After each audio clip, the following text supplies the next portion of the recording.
ready to share. All right, I think we're going to get started here. Thanks for coming. All right, so again, thanks for coming on this gorgeous day. We'd all rather be somewhere else, I'm sure. Let's call a special meeting to order at 1:03. The first item on the agenda is to approve the changes that in the bylaws. So I guess I first need the bylaws were sent out, the new ones, the old ones are on the website.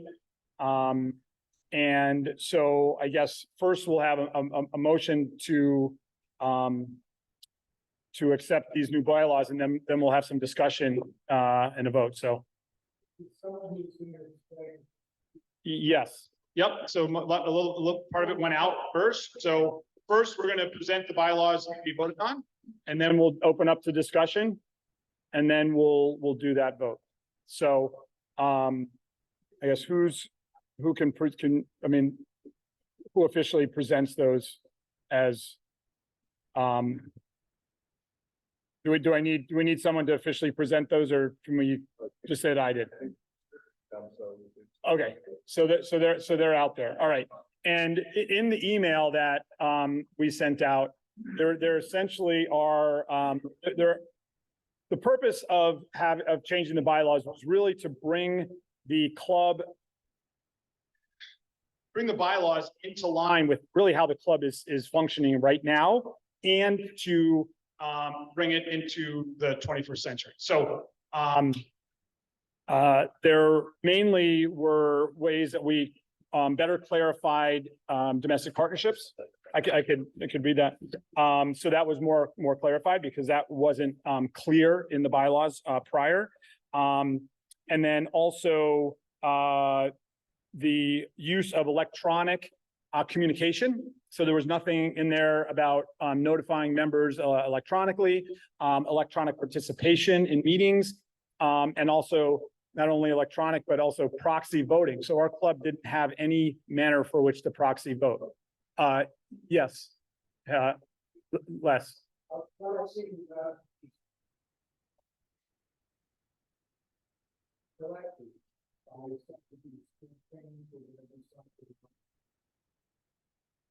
The proxy, well, Paul has had a lot of experience with this, but the proxy, my understanding is that there will be a form that the member will fill out, they will sign it, and they can either drop it off at the office prior to the start of that meeting or have someone else bring that in for them, but it will be signed.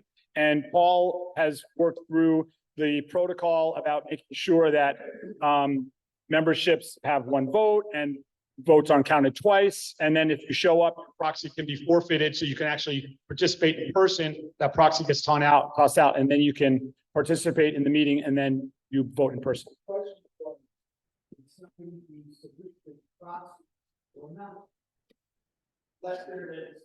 It doesn't say you can't be not. So it's an open area where you think people would not, people are going to, but it's not in the bylaws saying that people are able to do. So as long as Judy goes to your house and collects the form and you have signed that, she can bring that in for you. Or whatever, as long as the form shows up prior to the start of the meeting. Frankly, there's no definition about how it gets there. So I don't know if you're going on the lines of like, it's okay. Yeah. So, we also adjusted the budget process to the timing of some new member applications so that it coincides better with the billing cycle. So instead of having January be the deadline for new applications, now it's November 1, so that we can at least have an idea. We do accept numbers on a rolling basis, case by case, but we have a better idea of how many members are coming in, new members, so that we can put our budgets together prior to the start of the fiscal year. So that's another change. And we clarified some controls. So any check over $10,000 must be signed by 2 signatories, one of which must be the president. This is just to have a little bit more control over our you know, the finances. Clarified indemnification for board members. The other thing that we did do, well, one thing that we changed in September, if you remember, is we did change the board terms from 2 years to 3 years. And that's already been voted in. Okay, that was already in the bylaws.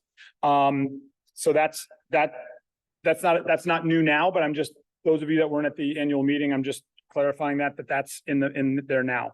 And then we did change a little bit to the membership, to new members, basically just clarifying the roles of the proposer and the membership committee so that new members are onboarded in a more efficient and appropriate and comprehensive manner.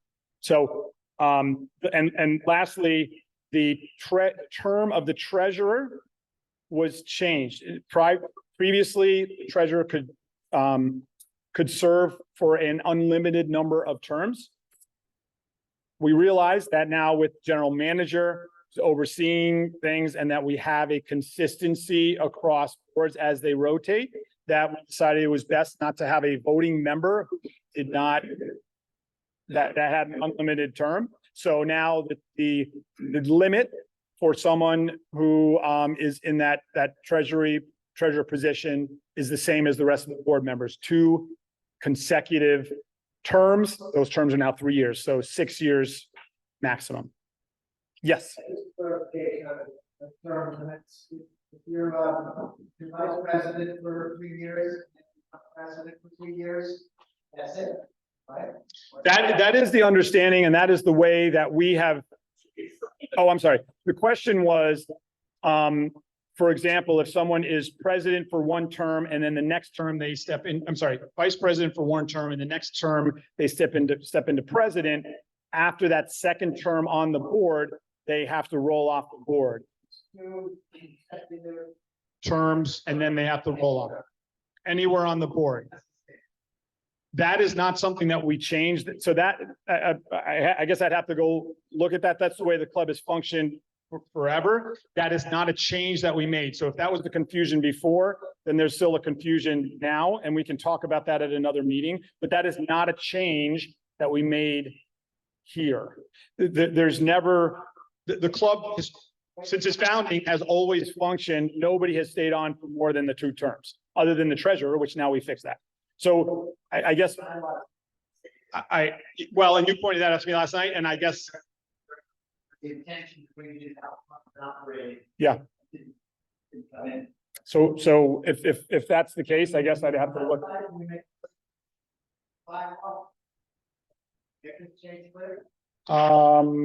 Sure. I don't know. Is it, I guess. I make a motion to change the bylaws to make the term limits clear.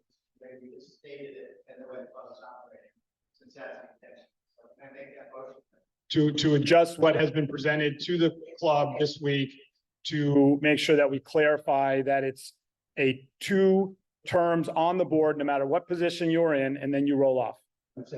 Consecutive. I have no problem with that. I just want to make sure that we're doing that. I mean, because that's the way we understand that it's working. Let's make sure that, yeah. We can make one motion. That's a good point. Let's feel all the comments, and we may just be making one motion, so we don't make a whole bunch of motions. But Tim noted, we'll put that down. Yes, Howard.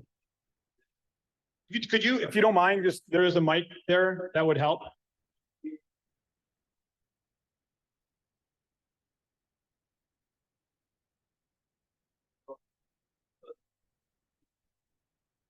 I'm gonna wait until the motion was made, and then I thought comments come later, but since everyone is commenting now, Well, as I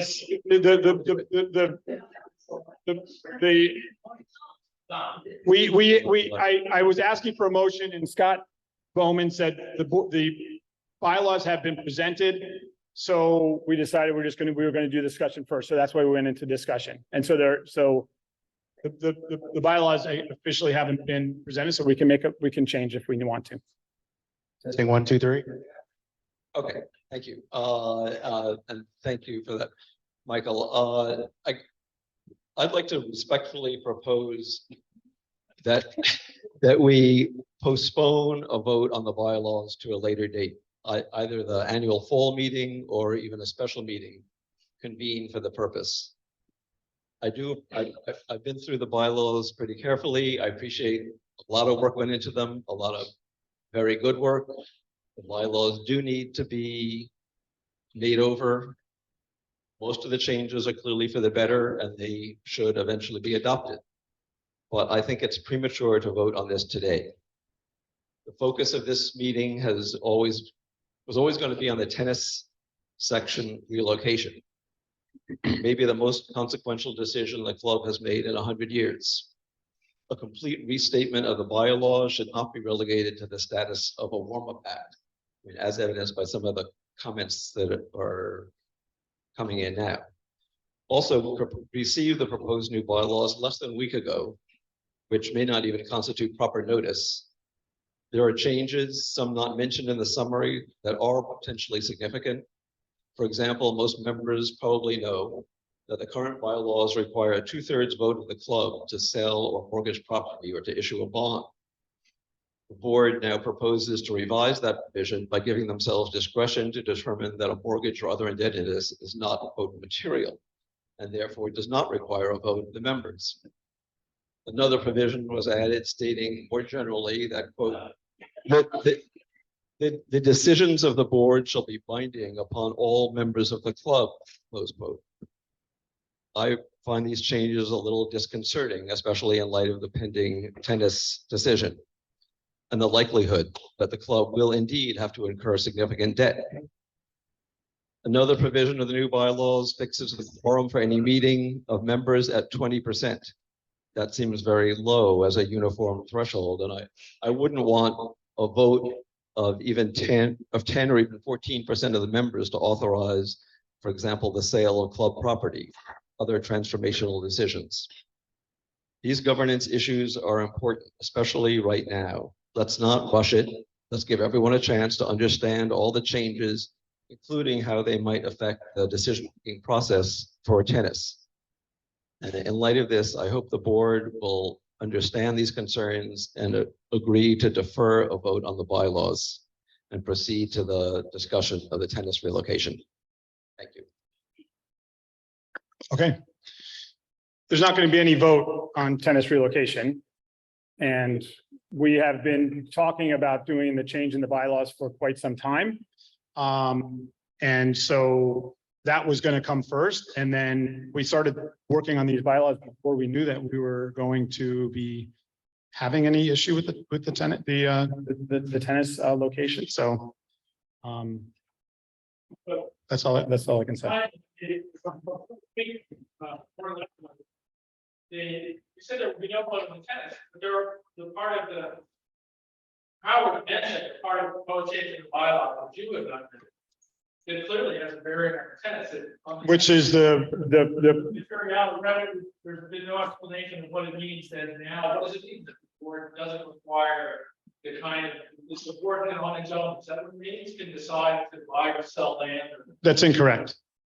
Well, explain it. There's no explanation of the. I don't believe that was a change. Any sale. Okay.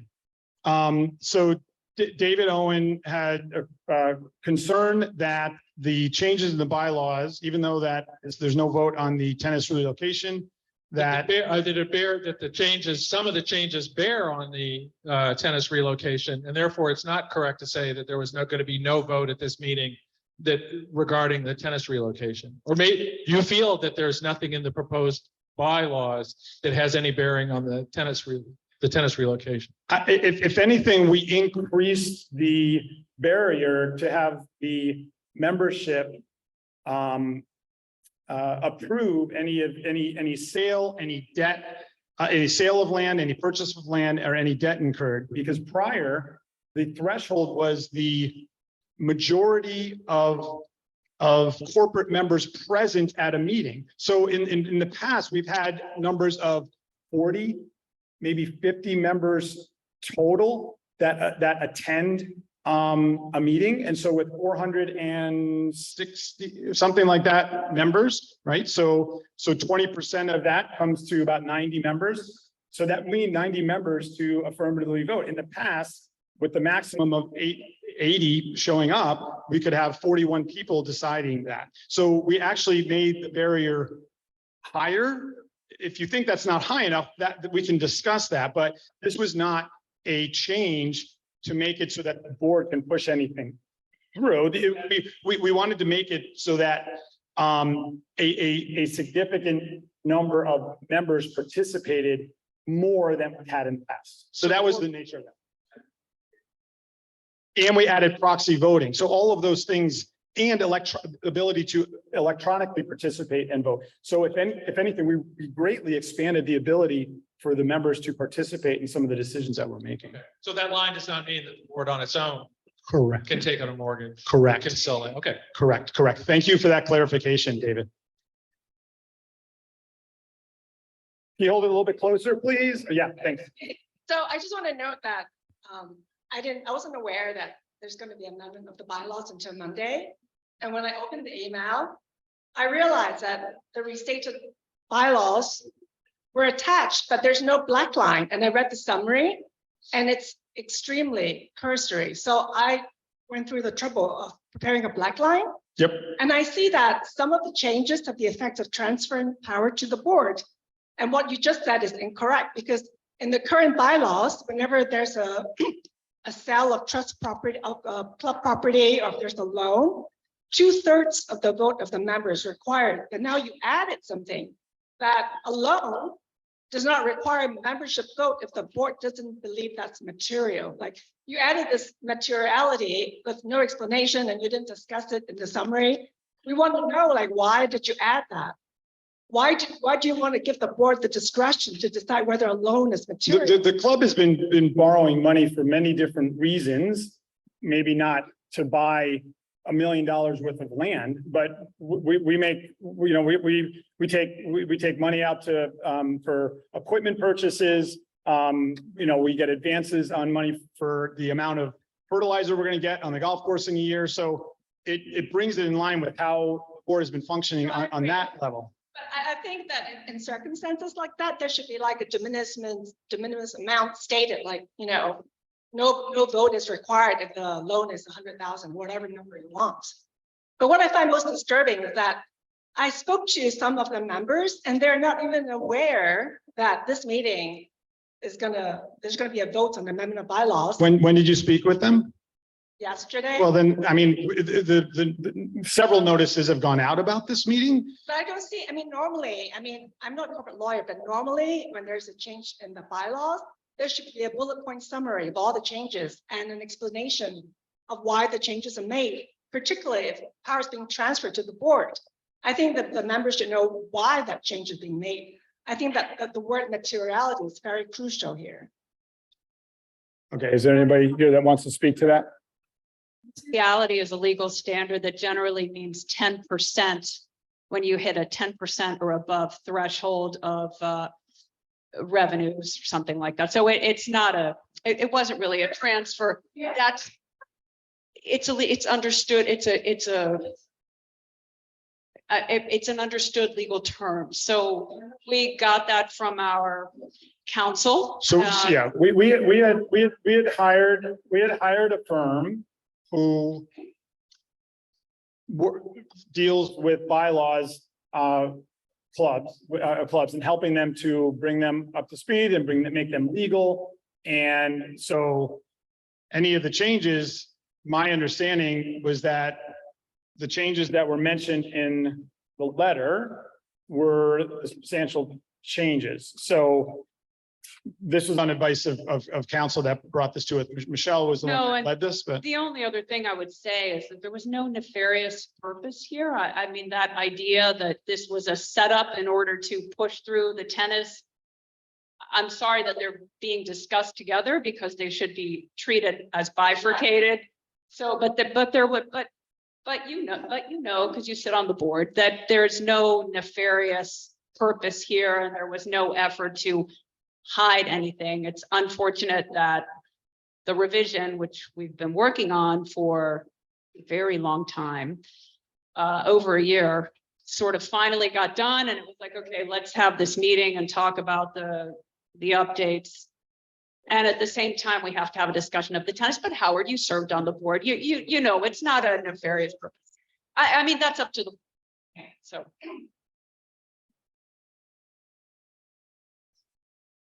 Hold on, I'm just checking the chat comments. Let me scroll through these. Sorry. Yes, sir.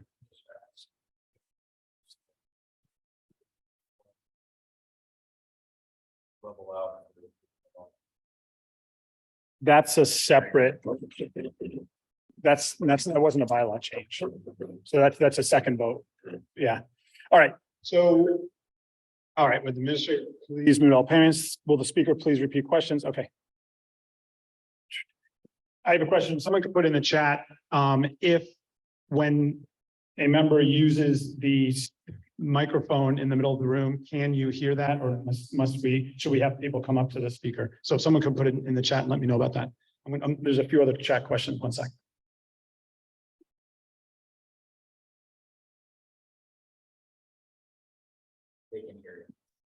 Okay.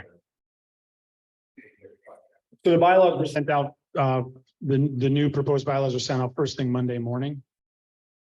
And the old bylaws are always available on the website. So if a member has not received them, one of two things happened. Either you didn't, you somehow missed it in your email, or we do not have the correct email address, or something like that. I don't know. But my understanding, I know that I received it and it went out Monday morning. Yes, Craig. Yeah, it seemed to me, you know, that many of us have read the material. Even closer, Craig. I know it's tough. It seems to me that many people here have read the materiality clause and left with a different understanding than you intended.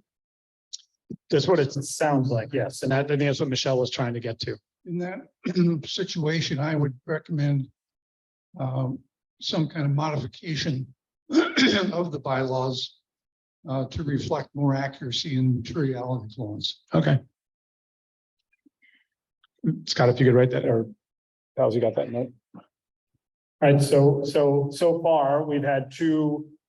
Let me see if I can kind of condense this. Two concerns. One that Tim Daly had brought up about making it very clear that the time any member can be on the board, no matter what position, is for 2 consecutive terms. And then the other concern is that the term and the definition of materiality be clarified so that it coincides with what our intent was. Does that cover everything that we've discussed just now? Am I missing something? Other than let's put it off to another time. So Howard had also said. Well, my preference would be to defer the whole Yeah. thing for the reasons I've stated. Yeah, But well, and I think but if we were getting into nitty gritty changes, then I have at least one other change I would want to propose. okay. So I think that based on how this is going, if we do end up agreeing to look at clarifying the terms and to clarify materiality, then there may be others, and I might agree that we might want to put this up, but we'll discuss that. So Scott. I believe the way it works, it's not actually limited to 2 terms, it's limited to 6 total years. You may come in and finish a term in one role and then move to another role and not have that 6 years. So I think it's 6 years total. Because if I resign tomorrow as vice president, somebody fills my role for another year or whatever it is, and then moves on to president, they've only served 4 years. It's 6 years total, I believe, that we're about to serve on the board. But then in that situation, they're vice president for 2 years, they're president for 3, and then they have 1 year. So you end up doing 1 year term, and then we're kind of back at the mess that we've been at. So maybe that does need clarification. Yes, Ron. Oh. Yeah, yep. It's gonna get there. Clearly, you know, we did not anticipate that this would take longer, so. But that's what's supposed to be the bulk of this. We were gonna get through these first, and then we'll get into the tennis. Good question, yes. Nope.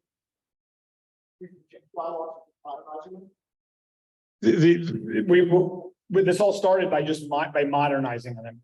And then we came into a few things, we're like, well, we don't do that anymore. And so that's kind of how these changes. And then, you know, a few of those changes, we wanted to make sure that the members could participate better and that we didn't have somebody on the board forever.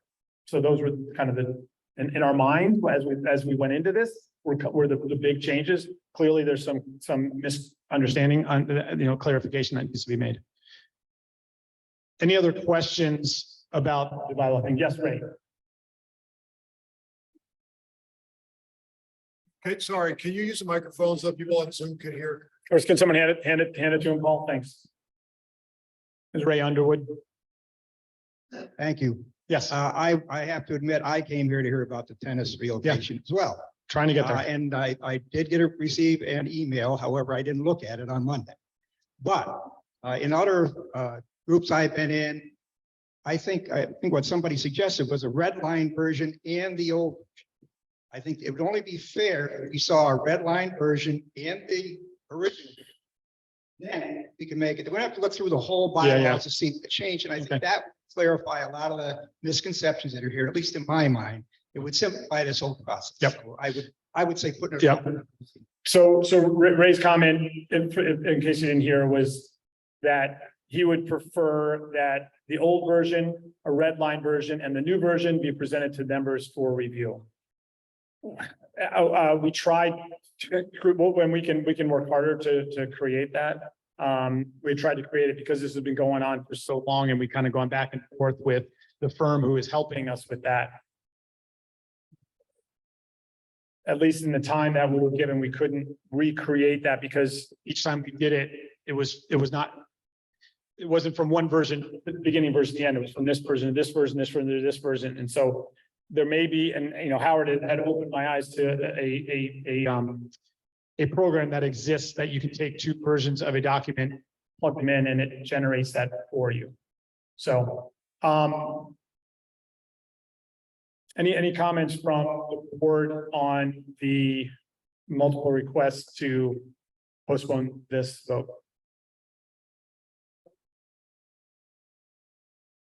I mean, it seems like there's enough resistance, enough clarification that still needs to be made that we'll do this we can do this at another time. I mean, the reason we wanted to put things together was to be efficient with your all's time, and maybe we're just not ready for that. Good, Mark. If the board's going to look at revising the bylaws. Right here. Mark Blair. Thank you. If the plan is to defer, I'd like to hear any other comments. I think Howard, you said you had one. We'd be wise to hear any comment from people on the Zoom or any one of the rooms. The board can hear folks' comments and take them into consideration in the next proposed document, redlined document that goes out to people.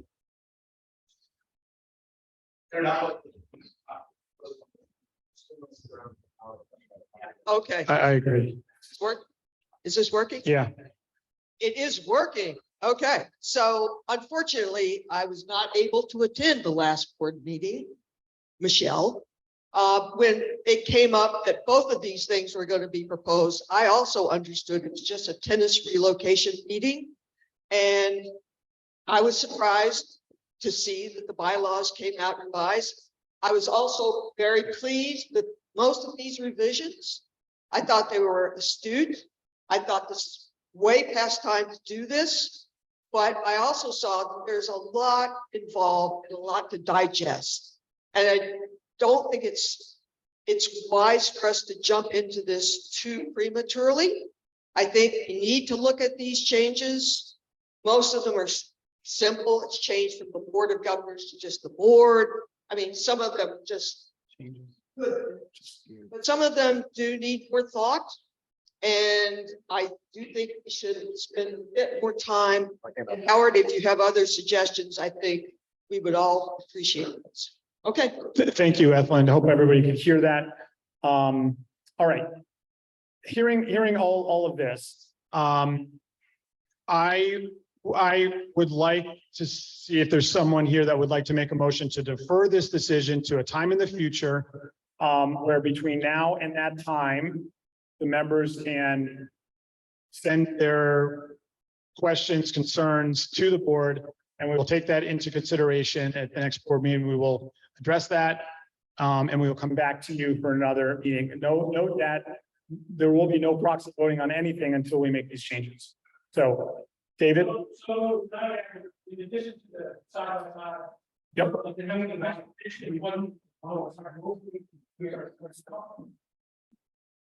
I'll make that motion that we defer the vote on this, and that in addition to the side-by-side version you sent, you include just an explanation for each one of what the board's thinking is. Sure. So that we don't have to deduce. That sounds like a good idea. So David has made a motion to defer. I just want to repeat the motion so we're clear. David has made a motion, David, correct me if I'm wrong, to defer the vote on the new bylaws, give time for the members to review. The board will provide a red line version, old and new, for comparisons, along with explanations on each change as to the intent of that change in the minds of the board. I can I have a second for that motion. Judy Auchincloss, all in favor of deferring, please say aye. Raise your hand. Those opposed? We got 3. Okay, so we're going to defer this to another time. Thank you for your participation on that. The second order of business, which I hope this is not controversial because anybody that might be opposed to this is standing behind the microphone right now.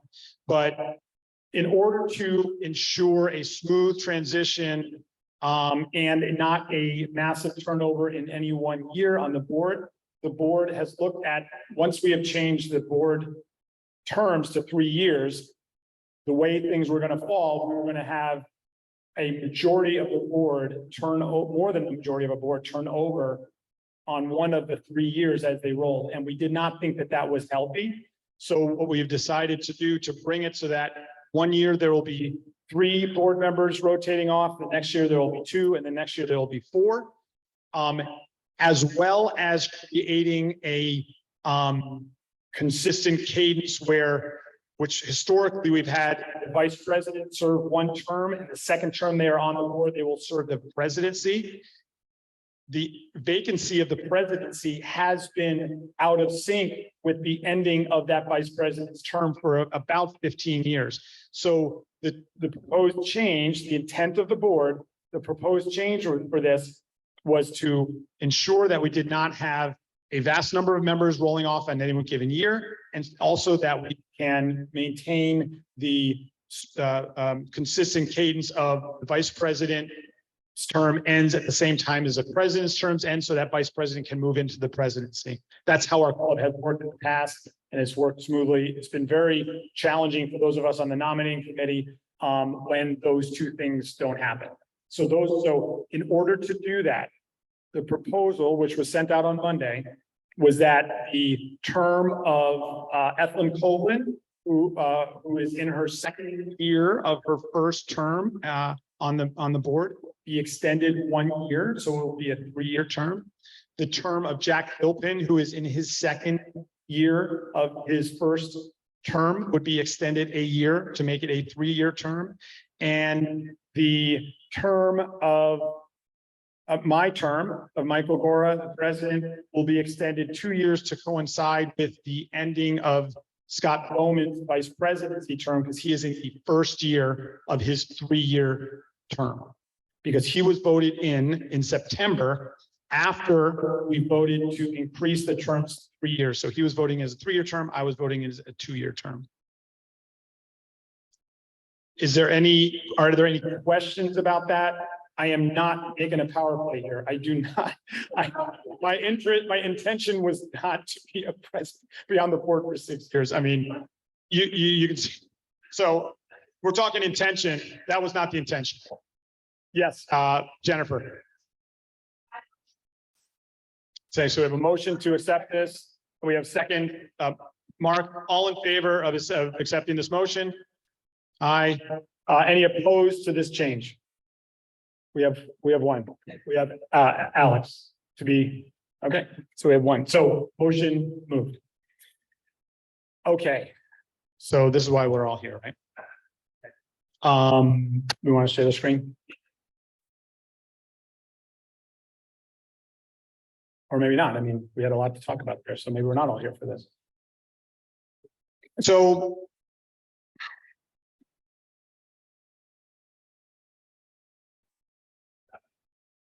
oh, it works. All right, so a little background here, just to bring everybody up to speed. Maybe even one step before that for since the beginning of the tennis section back in the early 1900s, the Washington Club has used the courts owned by the Frederick Gun School, formerly the Gunnery, and leased them from them. There was no cost to the actual lease, but we did cover lots of expenses. So that has been the status quo over the years. As you know, many times there have been discussions about the tennis section moving away from sharing with the gun school. This past April, the gun school headmaster Peter Becker communicated to me and the club that they intended to utilize the land that the tennis courts, or at least the majority of the tennis courts, thank you, Chris, currently reside on for a future capital expansion project to include, I'm not gonna, athletic complex plus other things. Based on the terms of Washington Club's lease, at that time, they notified us, they had either group had 3 years, could give a notice of termination of that lease 3 years in advance. So they notified us on June 1st, 2022, that on June 1st of 2025, that lease would end. Obviously that was a bit shocking. We had talked about this, we had prepared, but looking at how long this might take, we did ask them for an extension on that, and were granted a 1-year extension. So now the lease ends on June 1st of 2026, effectively at the end of the 2025 tennis season. Okay. Initially, the FCS has communicated that they're interested in continuing the relationship with Washington Club Tennis in a new location where the Washington Club owns the course and the gun school is the tenant in that situation. Okay. Okay. No, we're good. Right? Or did I go too far? Skip the page. I skipped the page. Sorry, Paul. Chris, can you bring me back a page? Okay. So in a more recent meeting with the gun school, which initially we had gotten the indication that they would financially participate in with a capital contribution to that project. They had communicated with us that, in fact, no, they would, because we were, of the option, possibility of moving off-site, a bunch of other reasons that they didn't really give me the exact why, that they would not be able to make a financial contribution, and the members would not be able, of the club, would not be able to make a tax-deductible donation to the gun school for this project, because that was their initial indication, and that would help us to raise these funds. And they would sign a 10-year lease at the value of, a value of $50,000 per year for a total of $500,000 for use of 8 all-weather courts. That would be a lease, which was what we were thinking possibly, that's what we would charge them. So in essence, no help in the initial financial contribution. Just so everybody knows that this PowerPoint presentation as well as the entire meeting is being recorded. So that will be shared with everybody. So, if I move on and there's something you want to know, we'll get this to you. So back in the spring, the tennis section created a tennis relocation committee. There are a number of people that had volunteered to be on that committee. It was quite large, Michelle Post initially had set that together, set the different heads, and that committee has met several times over the past year. I think the number came to 12 times, plus a lot of work in between. So we've been evaluating a lot of alternatives, and right now our focus is currently on two options.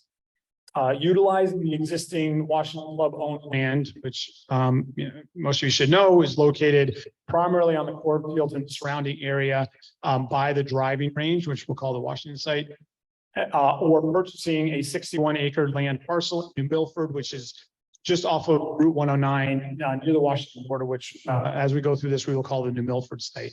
So at this time, we were assuming that FGS will not participate in the creation of that, but that could change when we have the more definitive plans and we go on with further discussions with FGS. I mean, a complication in that is that our back in April, our discussions were with Peter Becker, who has a long history. He's been here for 10 years. He's very sustainability within the town and use of land was very important to him. The connection with the gun school and the town and the Washington Club was very important to him. This spring, it was, he let us know that he's going to be moving to the Taft School, and there's a new headmaster. So there's a little, the person that we've been communicating with, giving us insurance, has less of a voice now. We're going to have time for questions. Yeah, but do you have a question right now pertaining to this slide? Does the possible capital contribution by the gun school include an equity interest, or would it be just like offset against like future lease? It would not be equity. It may be offset against future lease, or it might be just a capital contribution, but it would not be equity. And we had discussed that, and it just doesn't work for them, for the Washington Club, or for the gun school. Part of another thing is they were concerned that donations or a contribution towards a facility that they didn't own. They want to have control, and we want to have control. So we decided one or the other. The previous one worked okay. It didn't work great for us. There were some issues with not controlling our own courts. Notably, our season couldn't start till June 1st and ended September 1st. So owning our own facility is something that the tennis section has been discussing for several decades, as you should say. So we're going to get into how we came to this in a second. Okay. So the Tennis Relocation Leadership Committee has met 12 times over the past 12 months. These are the members that were on it as assigned by the tennis section. Myself, Scott Bowman, Lee Einbinder, Pels Matthews, Michelle Post, Brad Sedito, Sal Source, and Paul Smith, the general manager. So the issues that we've been discussing include site evaluation, engineering, legal, budgeting, zoning, financing, facility makeup, long-term strategy planning, etc. There's a question in the chat about how many acres. We're going to get to describing all of the sites and specifics. So we're going to get to that question that just came up on the chat. Okay, so I'm going to move forward. So I'm going to turn this over to Pels Matthews for a moment to talk about the land and how we kind of looked at our different possibilities and came to the two in-town and out-of-town options.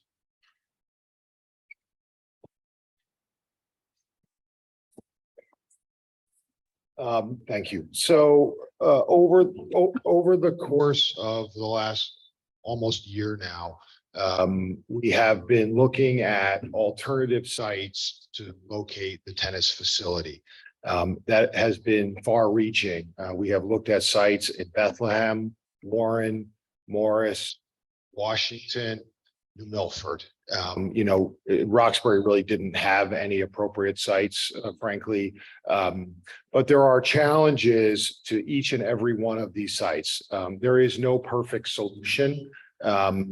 We have whittled it down to 2 potential sites. Each of them is very different. Each of them has different strengths and different weaknesses. We're going to talk about some of those. The site in New Milford is just beyond Kimberly Farms at the corner of Route 109 and Buckingham Road. It's approximately 61 acres.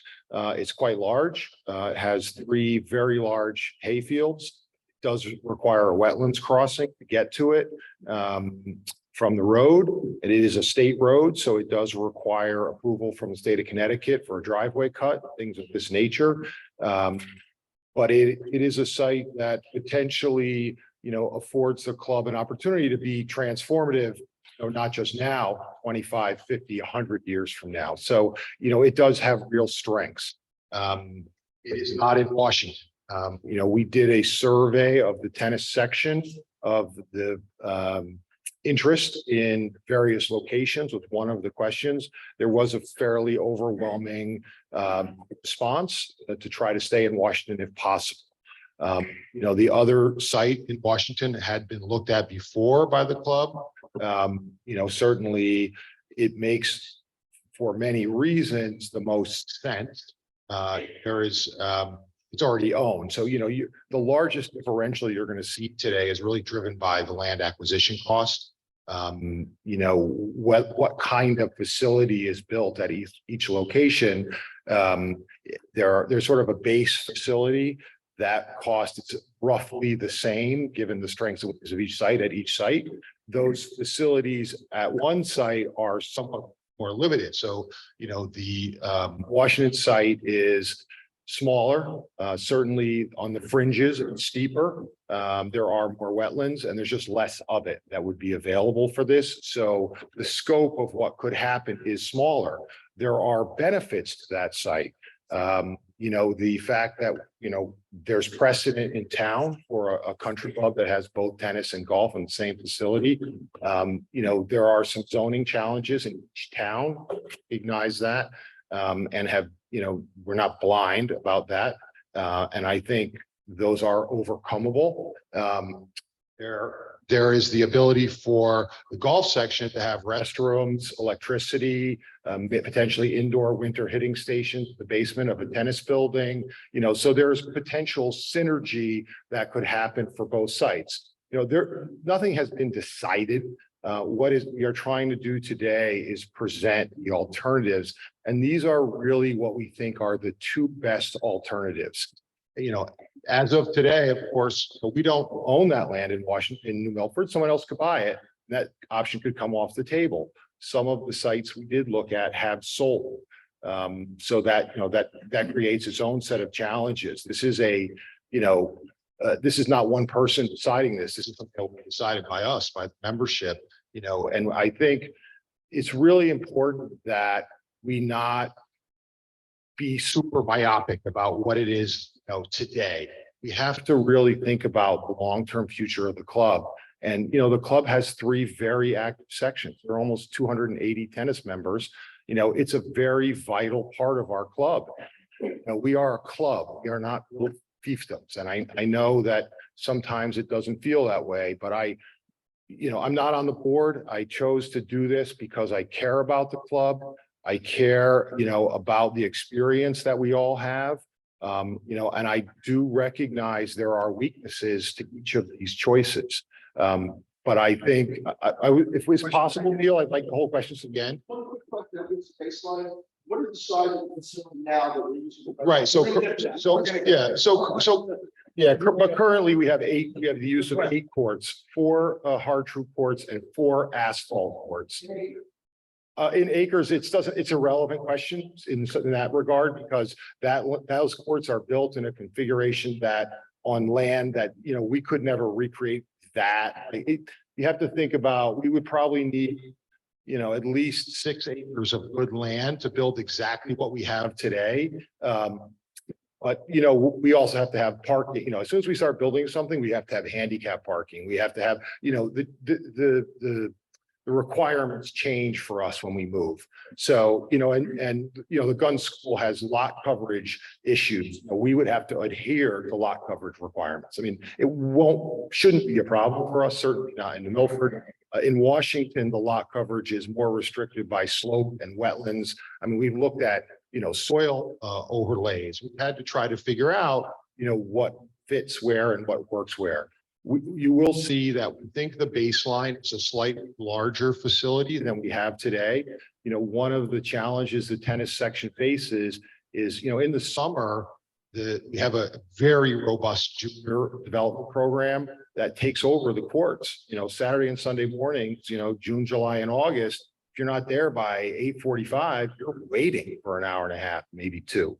So, or you're playing on the asphalt courts. Those, you know, in my experience, those are probably the hardest courts I've ever played on in my life. They're, you know, they're very unattractive to the membership. And so one of the things that we are going to propose is that we build, instead of asphalt courts, post-tension concrete courts, which are much softer on the body. There are a number of members who built them at their houses. They are more expensive than an asphalt court, but they give the membership a greater number of courts to utilize. Most members today won't even play on the 4 lower courts. We don't have dedicated pickle courts. We have a very robust and growing interest in pickle in the tennis section. So we think that both sides afford us the ability to have a slightly larger facility than we have today. Certainly the New Milford site would be multiples of the facilities we have today. You know, we could have a summer camp there. There's a lot of things that could happen. I mean, some of the other sites that we looked at, you know, and I know a lot of people said, oh, why don't you do this? And why don't you go here? And, you know, we've not dismissed anyone's recommendation to us. Many of the sites have very steep slope or have lots of ledge or have very extensive wetlands. You know, there was one site suggested to us that's in the Lake Warmug watershed, you know, within the setbacks of the Beebrook. I mean, if any of you follow Warren Wetlands Commission, I mean, that's just crazy talk, right? I mean, they're nuts. So I would, God bless the frogs, but you know, we would be very, very different. It's a steep site and it's well within the setbacks. I mean, there are a lot of factors that go into finding a site that is sort eligible, you know, and certainly time from the existing site was a very strong determinant. Like, you know, there's a site on Kenyon Road in Morris. It's not half bad, but it's twice as far as the Milford site. It's a little bit less money, but you know, it's on a very residential road, you know, it would be okay, but it certainly wouldn't be as good as the New Milford site, in my opinion. So if we're going to move, why not take the best site, or, you know, what I think would be a marginal increase in cost? You know, it's very challenging. You know, Washington land is very expensive. It just, you know, it's just a fact. And so, you know, if you look at the parcels that were available to us, you know, Ed Whitehead's farmland, it was $3.5 million. Non-starter for us as a club. There was another parcel on 109 in Washington looked at. You know, I personally think it's worth $1.2 million. The seller wanted $2+ million for it, and when we approached him, you know, and it frankly wasn't a very good site. You know, it had a very, very challenging pullout for a driveway. You know, and the last thing the club's interested in was putting members in a dangerous situation, even if the state would approve the driveway. So we have approached a number of private landowners in town, none of whom have been willing to engage with us. You know, we're certainly open to other ideas. I mean, nothing has been signed or voted on, but at the same time, we recognize there is a timeline that has been announced. And if you look at what is going to be, you know, proposed, there are certain steps and protocols, and, you know, there are hurdles, and everyone's going to have their say, and it's going to take a little while. And the time is now. You know, we don't have another year to wait unless we're prepared to not have tennis for a year or two. And I just think that would be a terrible outcome for the club as a whole. So that's where we are. The land in New Milford is flat and open and, it affords a lot of optionality. The land in Washington does have a relatively flat piece. And again, I think in concert with the golf section, it could add to their experience by giving things that they don't have today. So do I recognize it creates some limitations for the golf section? I do. I'm a member of golf. I get it. But I have to think big picture, long term. So that's sort of how distilled it down. And then based on the price differential and the vote of the overwhelming sort of vote of the section to try to keep it in town if possible. That's how we've sort of migrated to where we are today. That's it. Yeah. Cool.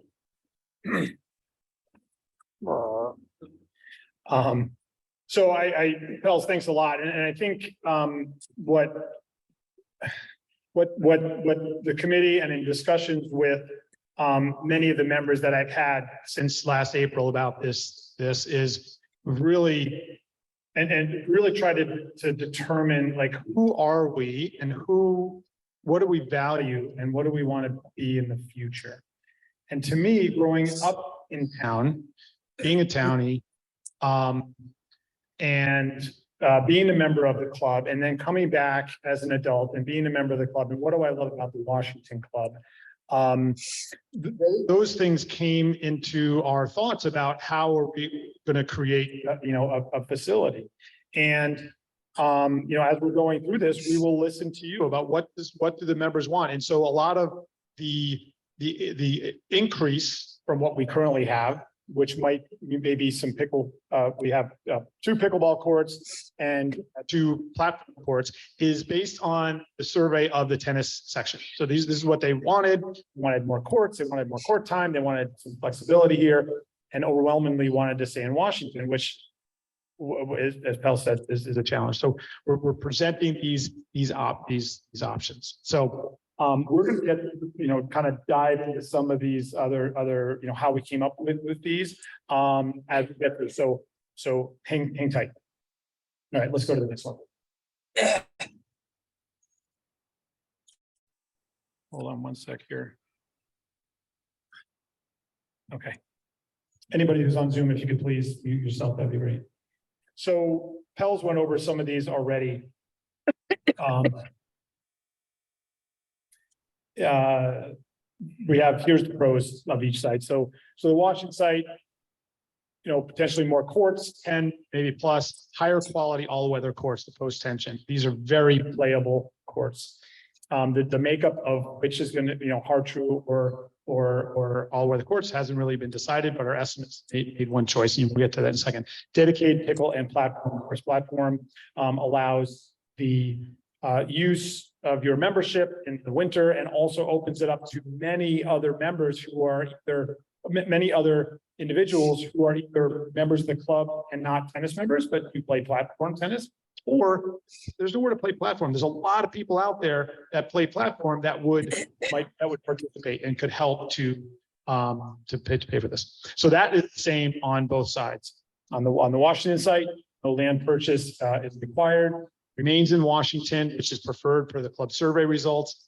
Does work on creating more cohesion amongst the sections. There are options to enhance golf. The golf section has been discussing for the last few to several years. Bathrooms, indoor training facility, office for the golf pro, etc., storage possibilities. And then, Washington zoning is familiar with the Washington Club property and some of that history. Now on the New Milford site, plenty of usable land, largely cleared. One of the reasons why some of these sites that we also looked at was because they were completely wooded. If you have 10 acres that's completely wooded, you add $250,000 or $25,000 to clear each acre of those trees. That's a significant increase in the cost to utilize that land. So the land in the New Milford site has 3 really large fields that are already cleared, relatively flat, a short wetlands crossing to access those. Not a very long road frontage. So a lot of it's interior. People have been asking, hey, can you just, piece off part of that? The problem would be because of where the wetlands is, because of the isolated part of much of this, it would be extremely challenging and probably not save us much money if it were cut to create access to two different parts of this piece of land. Obviously, 61 acres is way more than we need at the time, but it offers future ability for club-wide uses expansions that Paul had explained. You know, we don't know what the club in 50 years might want to do or become, and it gives the club the opportunity to do that. Now, and then, right now, there's no plan for an indoor tennis facility, but again, that can also increase the use, whether it's in poor weather or in the winter season. So those of us who are tennis members, you add up the amount of money that all of us pay to play at Rumsey or at Middlebury, and probably could more than pay for this facility. So that's kind of, you know, comparing those two right there. Go ahead to the next. Now, the cons of these two sites. So with the Washington site, obviously zoning approval is required. We have a land use lawyer that is advised on that and has put together, you know, possible route, you know, way to get to that, you know, may require some changes, but does not seem insurmountable. Tight configuration within the limited ability to expand, with limited ability to expand beyond the proposed scope based on what Pels had already discussed. This would limit potential future expansion of golf course with golf facilities. There had been discussion in the past and currently discussion about that land being used for other uses strictly within the golf section. Potential opposition from neighbors may require a temporary solution if these are not completed by the end of the lease term. Now that goes for both sites. It's thought that it's possible that the Washington site could take longer, but we really don't know. There's a lot of unknowns at the Milford site in terms of neighbor opposition, zoning approvals, things like that. There are barriers there as well.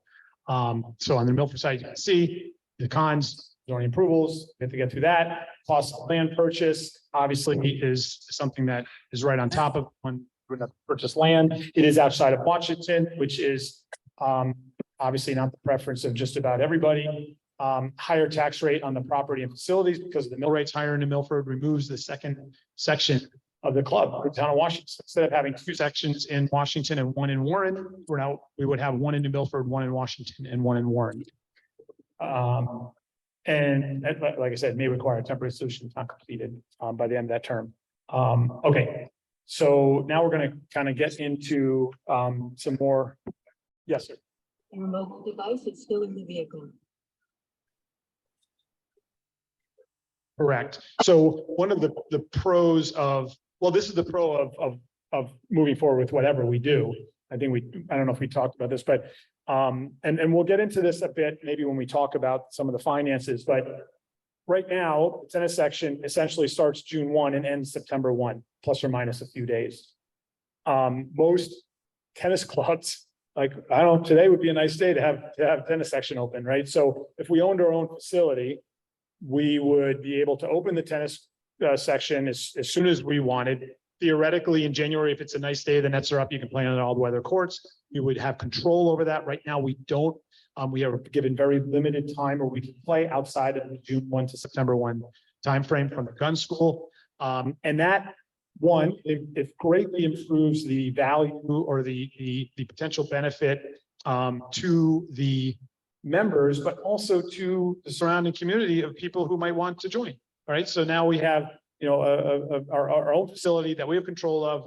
You know, COVID taught us that oh my gosh, we don't have control. We had very limited, you know, we had limited use. We couldn't socialize, and the gun school dictated everything. And being in control of our own destiny is really what the club wants to be able, you know, wants to get to. So that's obviously a positive on both these sites, whatever happens. We had discussed what happens if the new facility is not ready by June 1, 2026. We hadn't talked too specifically about that, but local schools and had informally suggested that, courts could be used, whether it's Rumsey or Montessori or Chicago or the town courts or private courts. And we would muddle through till we got it. Well, it's something we have to do. That's all right. Next. Okay, so I'm going to turn this over to Lee, who covers the finance, and talk about both sides of the money here. Thanks, Michael. And actually, before I just hit this, I want to acknowledge Michael's leadership on this. I mean, we have been at this for almost 12 months and there's a great committee here, but Michael's been our leader and someone should recognize him.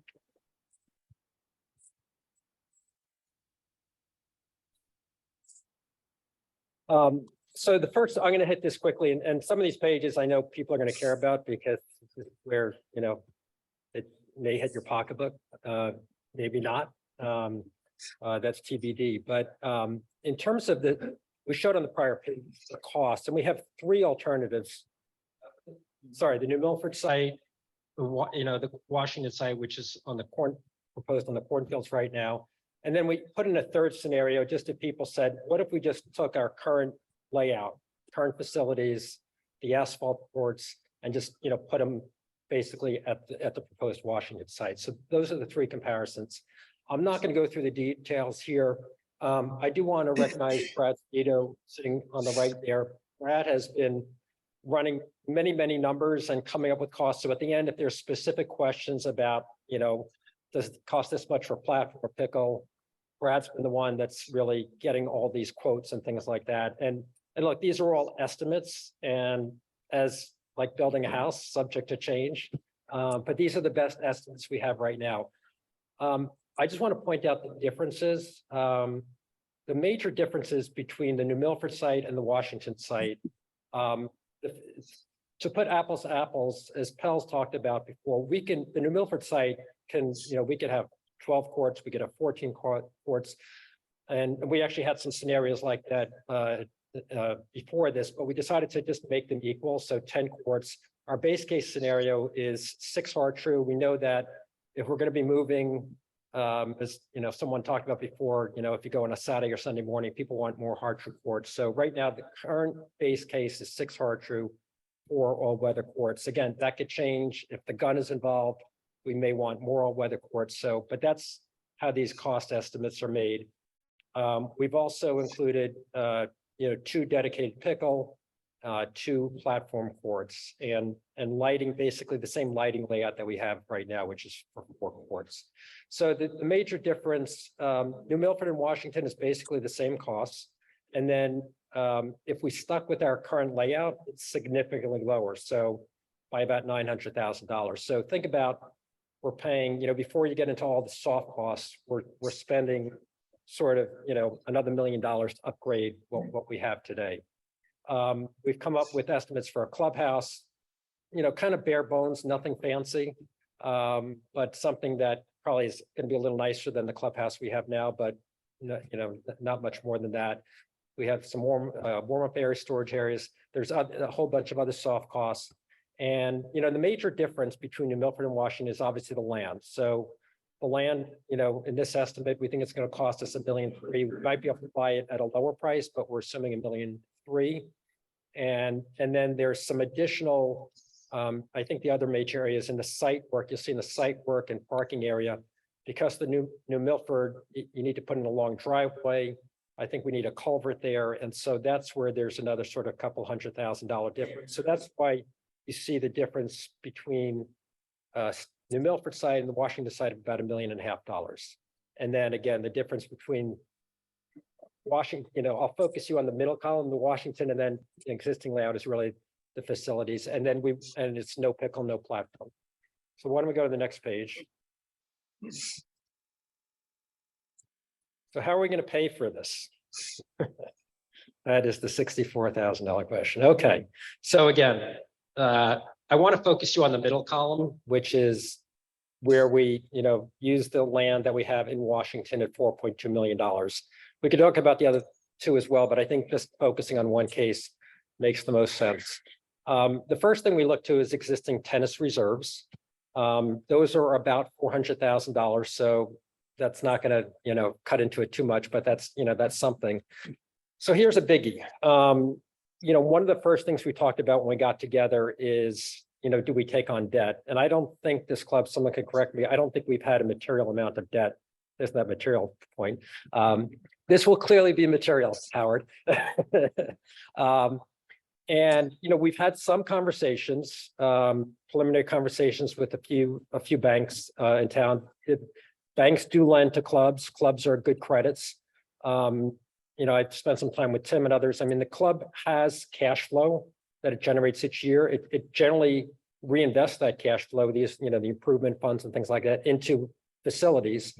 But the club does have cash flow. The intent here would be for any debt that we borrow, we'd want it to pay for itself, meaning we'd want, whether that's increased membership dues or whatever, to pay for that. So we're not trying to burden, if people are concerned, what's going to happen to our club, we're not trying to burden the debt, burden the club members with debt. We want it to pay for itself, actually. Paul had sent around, there was a study by, I think there's lots of studies done by clubs, but this is interesting. And one of the first questions I asked, so there was a study done that was for, I think it was beach, yacht, and tennis clubs. And 70% of those clubs, and I think this is nationwide, if I'm not mistaken, but there you are. 70% of clubs have debt. Okay. And the average debt is $1.5 million. So this is just a survey, and I think it's more nationwide. And then country clubs, which obviously is more golf and tennis, 93% of country clubs have debt, and that average debt is $4.3 million. So been fortunate as a club never to have taken on, a significant amount of debt. Obviously, with the situation we're in, I think we don't have a choice but to take on debt. So again, we could talk more about that. In the base case scenario, middle column, we've assumed $1.5 million of debt. There are some constraints. A lender, if you run a bank, I don't know if Steve Cornell is here, but if you have a bank, you're going to want to have certain cash flow coverage, sort of 1.5, 2 times. You're going to want to lend no more than sort of 75% against the value of the property. So there are some constraints. With this 1.5 million, I think we're safely in those constraints. So out of this number comes some ongoing costs, but that's the base number we're assuming for debt. If we do New Milford, we're going to take on more debt. We have to buy the land. And then, so the third line here, which is the big bogey, additional capital required. So where is the $2.3 million going to come from? We do have club reserves. The hope is that we don't have to touch those, but there has been precedent for, in this, let's say tennis borrowing from the club reserves. That's a possibility. And I think, so that's one option. We could have tennis assessments. That's the one we'd like to protect the most. No one wants to be assessed if you're a tennis member, but there may have to be tennis assessments. I don't know. Well, when we get to non-deductible donations, I know Pels, you ever have a court reserved in your name? So another option, which again, I don't think we want to discuss today, but it's an option, is the sale of where we're sitting here. I already see people shaking their heads. I know that's controversial, but it is an asset the club has. It's something that we consider, whether it's in conjunction with this or down the road, but it's an option on the table. We've tried to think about, can you do this with charitable donations? Right now, we don't have a vehicle to do that. We're not a nonprofit. We thought about it through the gun school. That doesn't seem to be a possibility right now. So if people donate, it would be non-deductible. And we haven't approached the membership for donations. We haven't sized them out yet, but that's clearly a possibility. There are certain club, a lot of club members that have the means, and if we think we frame this the right way, we can get contributions from club members. And we also have considered potentially getting loans from club members, and that may be more cost effective or in conjunction with borrowing from a bank. And then lastly, I think our discussions with the Gun are far from over. I think there is an interest in working with us, but as Michael said, Peter's on his way out, and I think we have to work through that, but potentially there could be a contribution from them. So there are lots of different levers we have here. I guess if you want to take the worst case scenario and assume that none of these other options pan out, the assessment, and this could be a multi-year assessment, let's say it could be 2 or 3 years, would be approximately $9,000 per tennis club member. So think about that. I'd like to get that down to 0, but think about that as potentially worst case if you can't, accomplish any of these. Okay, next page. Okay, so there also are going to be incremental operating costs. We've kind of put estimates on these. I'm sure we're going to be wrong, and this is incremental. So right now, gun school is paying a lot. There's a lot that we're taking advantage of. So this is incrementally what we would need to pay. So court maintenance, landscaping, our own gas and electric, insurance, real estate taxes, and then debt service. Those are the components. And so again, I'll use the middle column. Additional costs are going to be $238,000 a year, including the debt service. So again, how are we going to pay for that? And again, from my earlier comment, we want to have this sort of self-paying. The first line of attack is increase in tennis member dues. And I would say that is very likely. I think, as tennis members, we've been fortunate. Our dues have been, if you look at this relative to other clubs, I think we've been paying a pretty low rate. And so I think it's probably likely that dues will increase. There could be an increase in club dues. I'll park that. We can increase new member assessments for new folks coming into the club that can help pay for this. We've talked about having separate platform tennis memberships because that is a meaningful cost in there, and maybe we could have that pay for itself. And then lastly, if Gun participates with us, maybe it's a lease or something like that. So again, lots of levers to play with here. If we, worst case scenario, if we just assess, I think we have about 250 tennis members, that's families plus individuals. The membership dues would increase by less than $1,000 a year. I know that's probably almost, double what we're paying now. But again, that's worst case. And the hope would be to get that to be as small as possible. I think that's all I had. I'm sure there'll be questions, but I'm going to pass it over to Michael to close out here.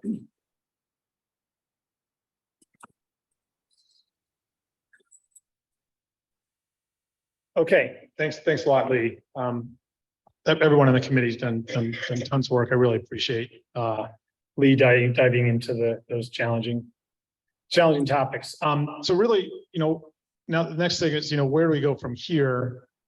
The purpose of today really was to share information, to let you know what we've come to so far. We have not made any decisions that affects anybody, their dues or anything like that yet. And our intention is not to do that until you will know, and we'll discuss it and hear from you.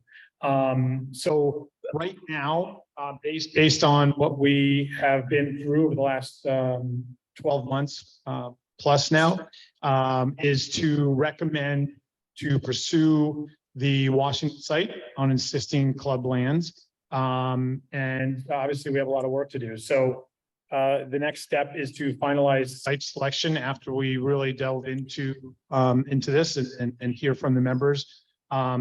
Gain further insight on zoning and wetlands and these other legal issues that might come up related to that. Also, participation with the gun school. We're continuing those conversations. The finance group will continue to discuss source of funds for the capital costs and the incremental operation costs as discussed. And then, any material increase in the dues and or assessments obviously were brought in front of the tennis section first. When we have more detail on that potential funding gap. And then incurring debt purchasing land or sale of Club Hall, will need a 2/3 approval of membership. So, and again, we will make sure that we create clarity on that within the bylaws. Okay, so, and obviously we're going to continue to update as this develops further. And there are several ways to contact us. I mean, probably the best, and those of you that have used it, probably the most efficient way is to use Ask the Board at WashingtonClub.net. So that email gets picked up by most of the board members. So whoever's available can answer that. So that's a way that you can get your word out. Certainly writing a letter as well, and then, forums like this. So with all that being said, I'm going to, does anybody else on the committee have anything they want to add before we turn it over to Q&A? No? Okay. All right. So that's the presentation. I'm sure there are going to be lots of questions, and we're ready to help clarify and answer those. So let's start. Sandra. Paul's going to have the microphone. So if you could use the mic, I will try to repeat your question best I can.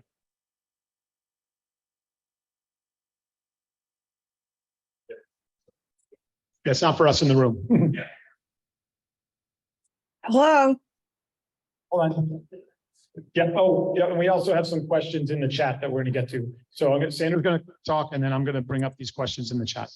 So I think there's a lot of controversy. What would really help, maybe if you did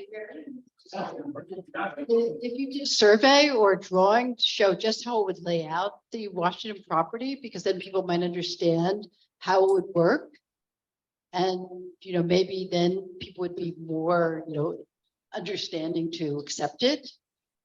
Okay, yes. You know what? I do have that, and I will be able to share that.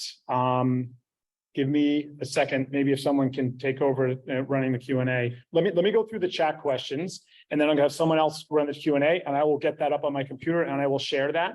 So if I can find it, but it's one possible that was created in the past. So we currently are working, for those of you that didn't hear the question, it was, we'd like to see a layout so we kind of see how this works. We currently have conversations with one engineering company. We're waiting to hear from some others to evaluate the land and see how much and which land is suitable for what uses, what purposes. So there are parts of that land where we can put anything, meaning tennis courts, because they're big enough, paddle, pickle, a building. There are parts that have some slope that would still be suitable for platform courts or pickleball courts if they're arranged in the right way, because they don't require as much land moving to put on a slope. And then we have the wetlands encroachments. So I'm going to work on that. We're going to come back to that question. I think we answered these two questions about how many acres in the current Washington Club golf property. I believe that's 143 acres. And that's the entire property. The property that we're discussing is just over 20 with a lot of wetlands in there, but not 20 usable. Do both site options, do you want to take that while I look through? Do both site options or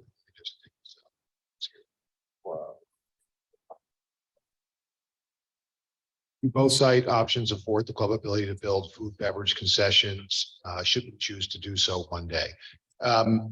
Certainly the New Milford site would. The Washington site, again, my immediate sense is that between parking requirements, courts, and some sort of tennis shack / potential, golf facility, would probably make full-time food service very difficult.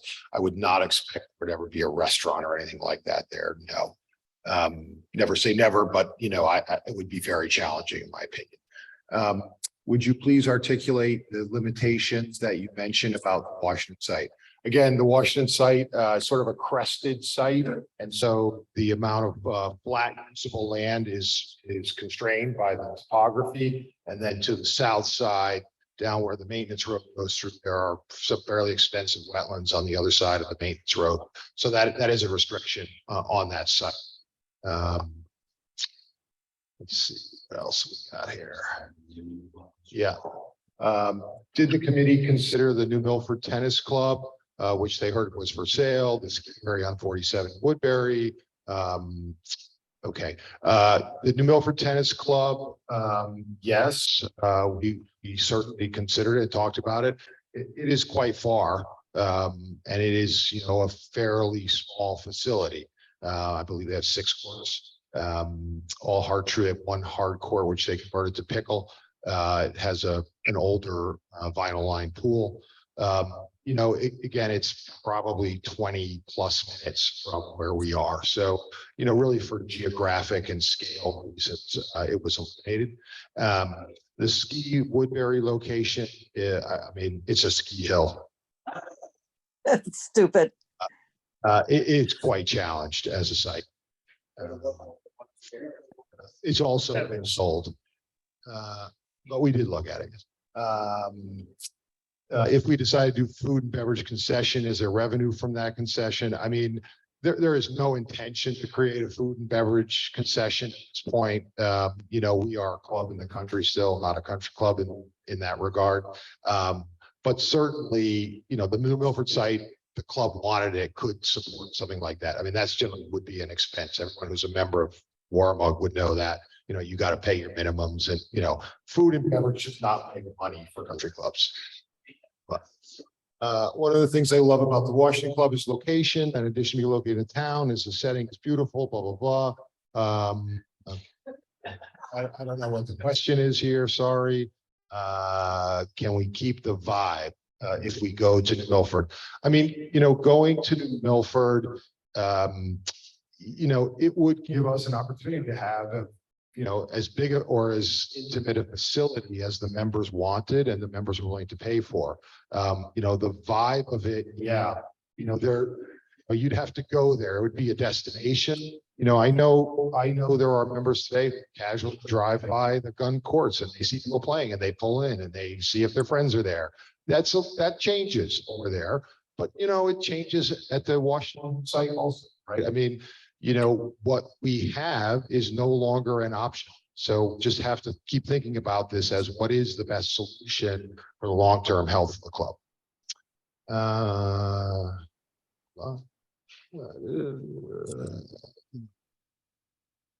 Yes, so a question about the Kimberly Farm site. Well, it's actually just beyond Kimberly Farms to the west. We do believe there is an opportunity for us to attract new members to the new facility. You know, that facility, we believe, will attract members from other tennis facilities and people who are, you know, looking to just play pickle or paddle who aren't doing that now. So we do think there is an opportunity to grow the membership of the club a little bit. You know, we're not trying to build a commercial tennis facility like a Middlebury where, you know, you pay hourly rates and, you know, a small membership fee. But it will give the club more flexibility in terms of the types of racket sports that are available. I mean, a friend of mine asked me if we would do squash there. I never say never. In light of other options being lost, can we put a redeemable deposit on the Washington site? No deposit is required on the Washington site. We own it. Last time we considered the cornfield site for tennis, there was a great deal of opposition from the golf section and neighbors. Why do we assume this will change? We make no assumptions. We are, you know, realistic about what the hurdles will be. You know, we don't have a crystal ball to make a perfect solution. We are really just trying to find what we think is doable. And we understand there will be challenges to both sites. Can the design for the Washington site include a golf simulator, something that many golf members have requested? Yes, do envision that the tennis shack could be built as a 2-level structure with a lower level, walkout facing the range that had a hitting station, maybe 2, an office for Corey. There could be on rainy days, there could be 2 hitting stations in there. There could be simulators. We do envision that the physical building could be utilized by both sections. So in a variety of different ways. Also, I've got the, Okay. just, this was just and I apologize for a little small, maybe hard to see, but again, this is recorded. I can't make it any bigger on my screen. This will be recorded and will be sent out, so you will be able to review this. But I don't know if you can see up here, but this is Saturday Lane right there. This is the current climate of Saturday Lane that comes down here through the cornfield, and here's the driving range. Okay, right there, going down this way, right? And this is just an example. So there's 1, 2, 3, 7, 8, 9. There's 10 hard courts here that had parking here, a big berm there, a big berm here, and this one had platform courts here. This was one that was created before we had discussed pickle, but this is just an example of one that we've already looked at this and seen changes that we would possibly make to it, but that is just one example. And here is where it kind of slopes down. Those of you on Zoom can't see my shadow, but on the right there, slopes down towards Mallory Brook. There's quite a bit of land here before the wetlands that has a slope that's it would be challenging to put tennis courts because tennis courts have to be oriented north-south. And that would be a lot of cut in with that slope, with shorter pickleball courts or platform courts, which are on platforms. So these things can be moved farther down in that direction. Okay. Obviously, platform courts require lights because it's a winter sport. Down on the hill, less disruptive. The lights are not as high as other sports courts. There are lighted platform courts in town in other places.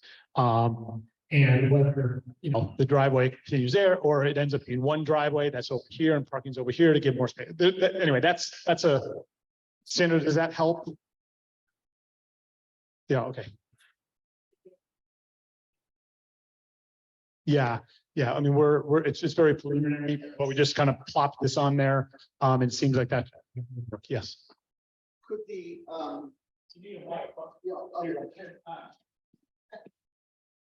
if we use the site that we already have, but reconfigured the driving range, I don't know what's beyond the driving range pointing out. It would seem like if there's nothing out there, then either we own the land or we buy it and just move the golf course in that direction and not the golf course, but the driving range in that direction is obviously not, ideal, but would make a lot of sense relative to just having more space for the tennis facility on our original land. Yeah, that's a good question. I'm going to also get up a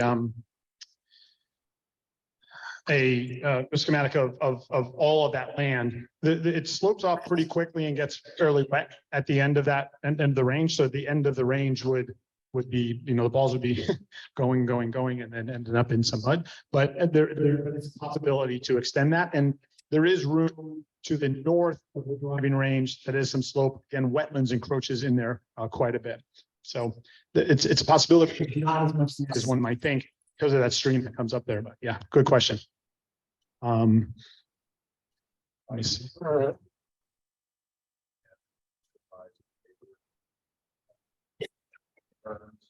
Yeah, so I did mention, briefly right in here. I don't know exactly how high, but there would be a big berm there with plantings on top, and there would be the similar thing here to reduce not only visual but sound traveling to neighbors, to those on the golf area as well.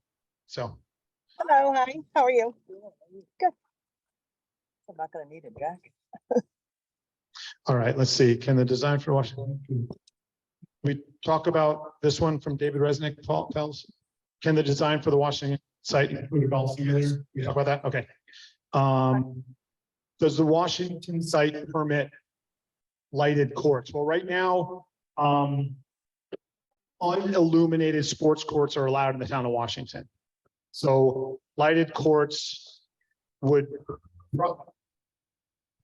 Probably the biggest challenge would be to get tennis courts that are lighted. That would be, it's possible, I would say even likely, that at least initially there would not be lighted tennis courts because of the zoning regulations. That would be a harder one. Although I have spoken with Michael and Nellie. Michael and Nellie, who are here, have been members for 68 years. So much for coming.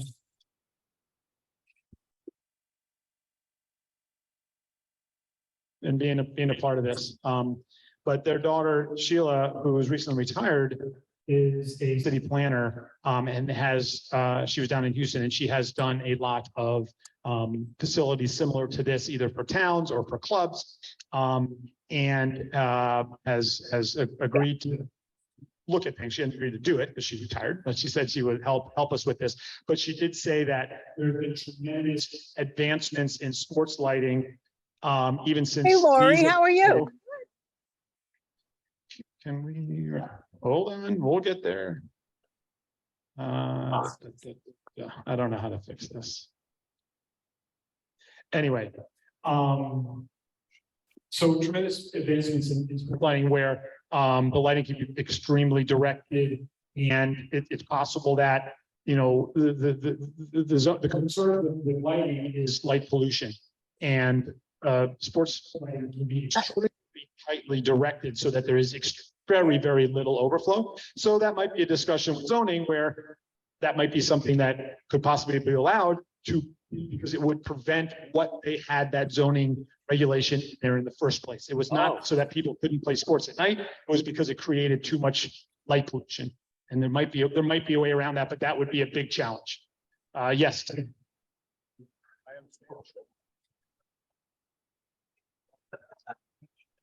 Lori, is Nan here? Don?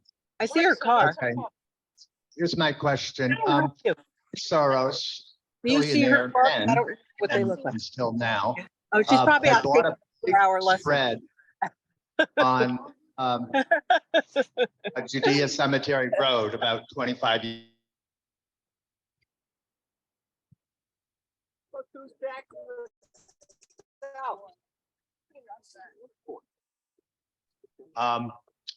And that was, despite his resources, shut down by the Washington Zoning Commission.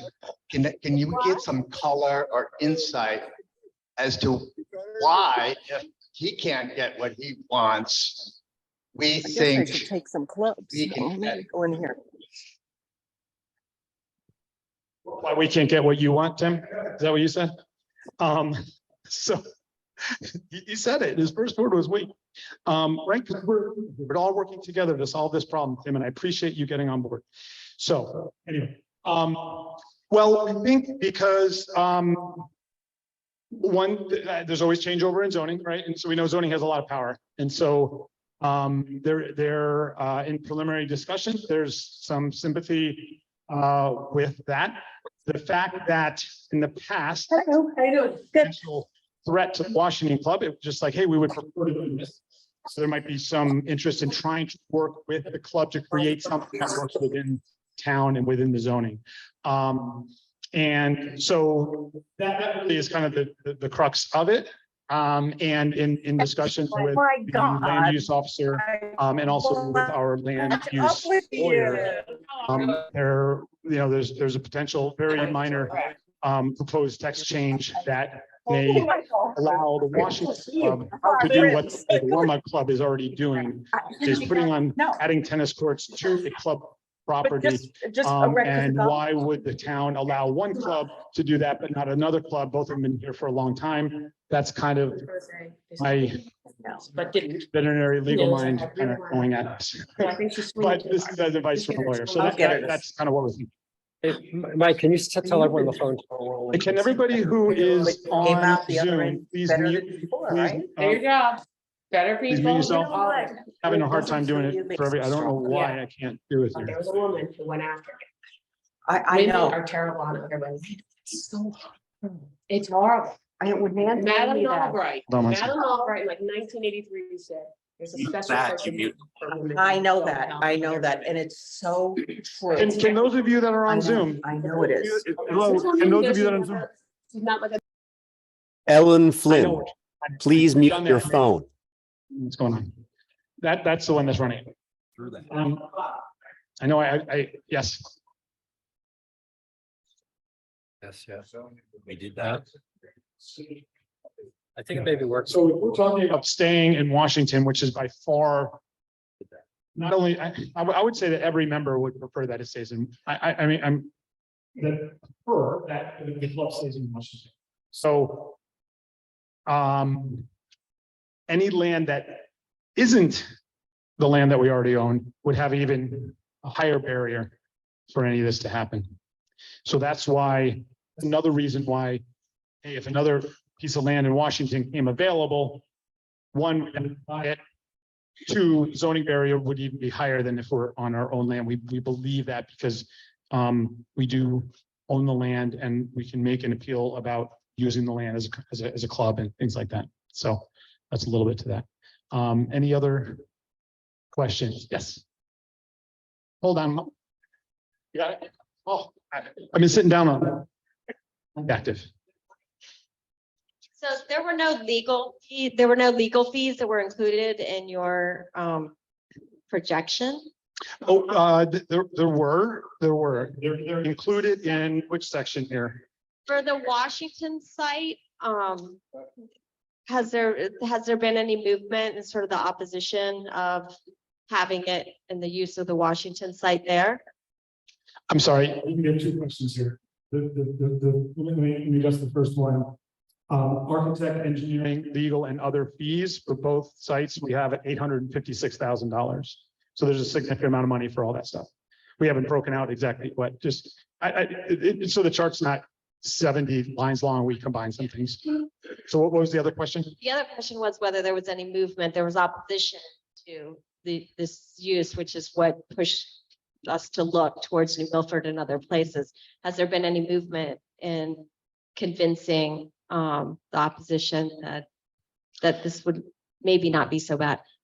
That's what I'm hoping we're doing today. So, I mean, you know, there's zoning challenges, there's intra-club challenges, as we know. And because obviously, you know, this is because as we identified, you know, using this land would remove the use of that land from other sections, notably the golf section. And then also possibly, you know, there's concern about noise. Obviously, noise is a big one. So that's something that we're taking very seriously and doing everything that we can. Now, you know, can I say if it ends up moving to the Washington site by the cornfield and you go to hit at the driving range at 10 o'clock on a Tuesday morning, if you did that last week, it might be just you and the birds. Middle of summer, if the site's there is going to be, you are going to hear something. So there will be some changes and none of these choices are ideal.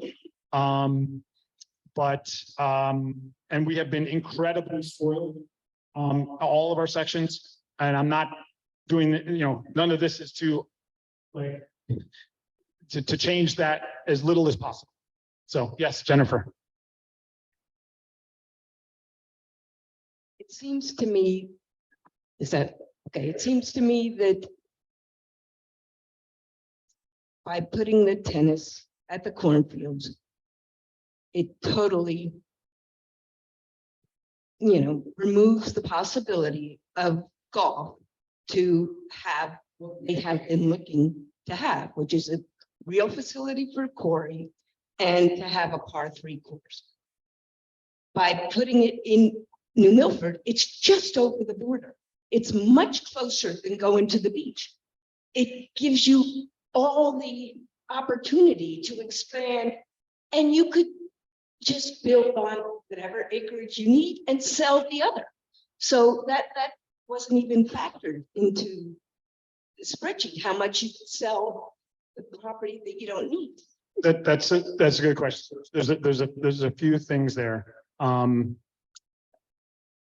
Yes, I mean, we definitely acknowledge that using that land would not eliminate a facility for Corey. like indoor training facility, expanding that, but using that land for, whether it's a short course or whatever, yeah, it would eliminate that. Hills, can you speak to the ability or, the viability and the cost benefit of constantly buying and selling and what the feasibility of that is? So the New Milford land, I think Michael mentioned this. Yes, it's a lot of land. It does not have a lot of accessible road frontage. And road frontage is something that's really required. If we were going to try to sell the land to do 830G affordable housing and ram it through zoning in New Milford, yeah, maybe. But those projects, when they happen, I'm involved in a few. Those are done on super tight budgets. They don't pay a lot of money. My guess is if we tried to create a second driveway and sold off a portion of land down on Buckingham Road, it would also require a wetlands crossing. Lots in Milford don't trade for a lot of money. Look, we're looking at 61 acres for less than $1.5 million. In Washington, be almost double. We would be keeping the best part. So, to me, it's possible, but it's not going to be a meaningful. It's not going to be meaningful. If the club was to share a driveway with a housing development, if we wanted to have the Washington Housing Trust build an affordable housing facility in New Milford, which I could never see happening, but I don't know, something like that.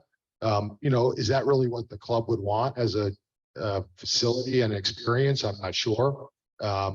I think it would be very difficult to have any meaningful monetization.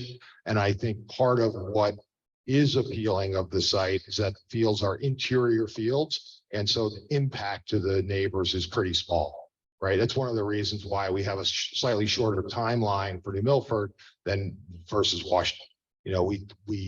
Some of our work leads us to believe that the pushback, may be a little easier to deal with there because of that physical site. Thanks, Pels. Jennifer, at least address question. I'm sorry. I have one on Zoom that's been waiting for a bit. So a question from SW, do the approvals require 2/3 of all club members or just the tennis section?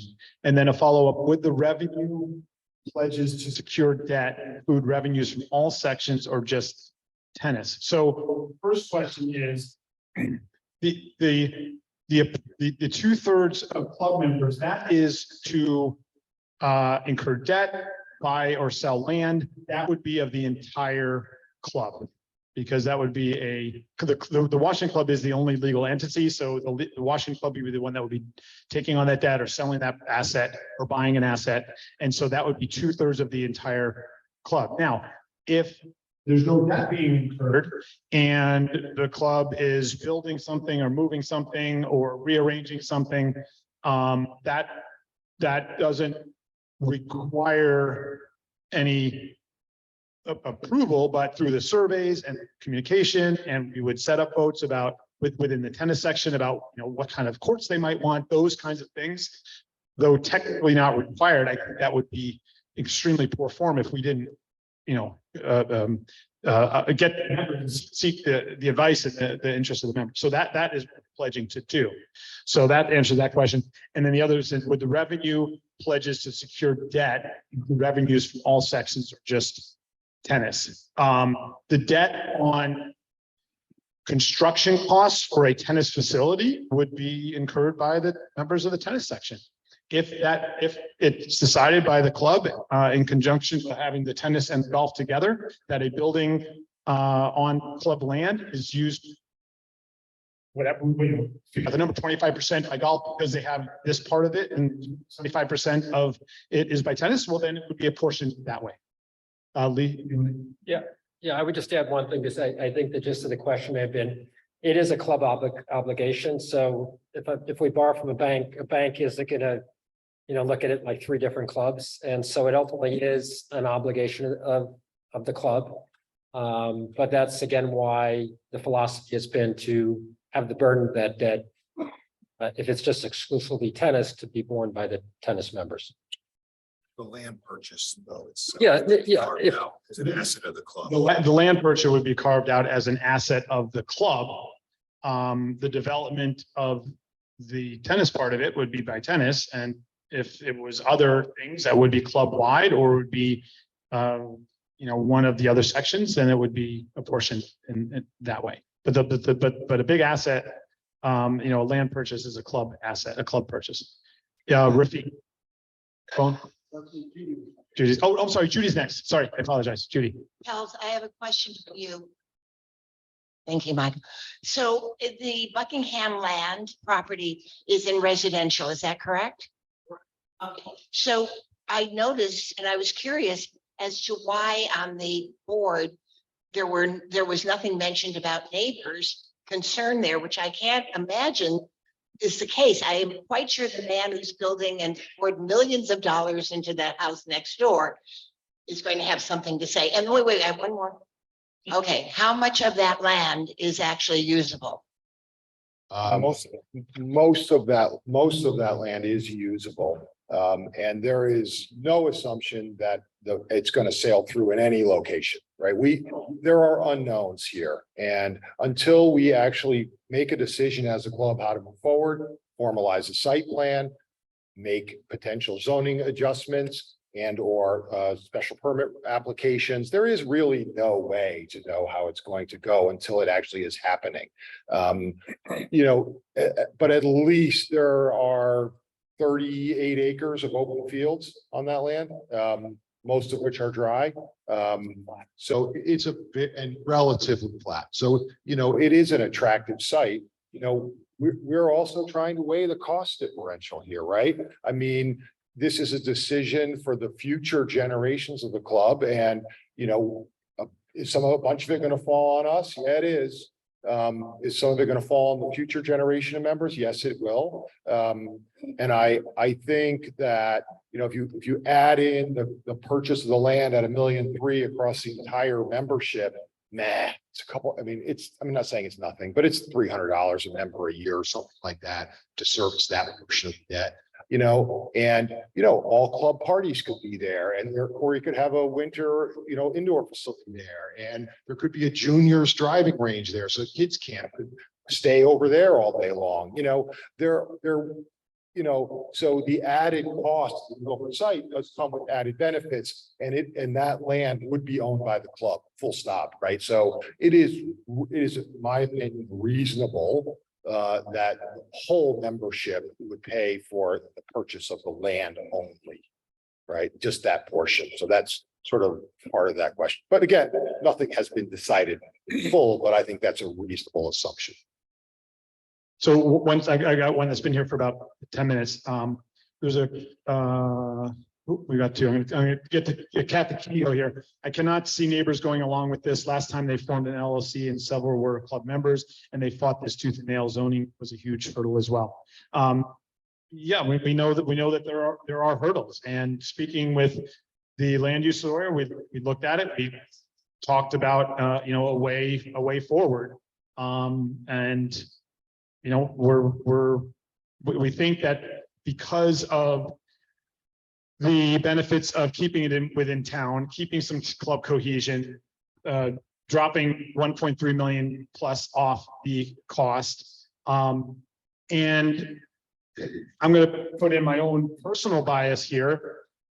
I like the club the way it is. And if we have a 61-acre lot, and maybe the leadership in 20 years decides that they want a swimming pool and a restaurant and a big building, and they want to have squash courts and bocce courts and a polo field and whatever,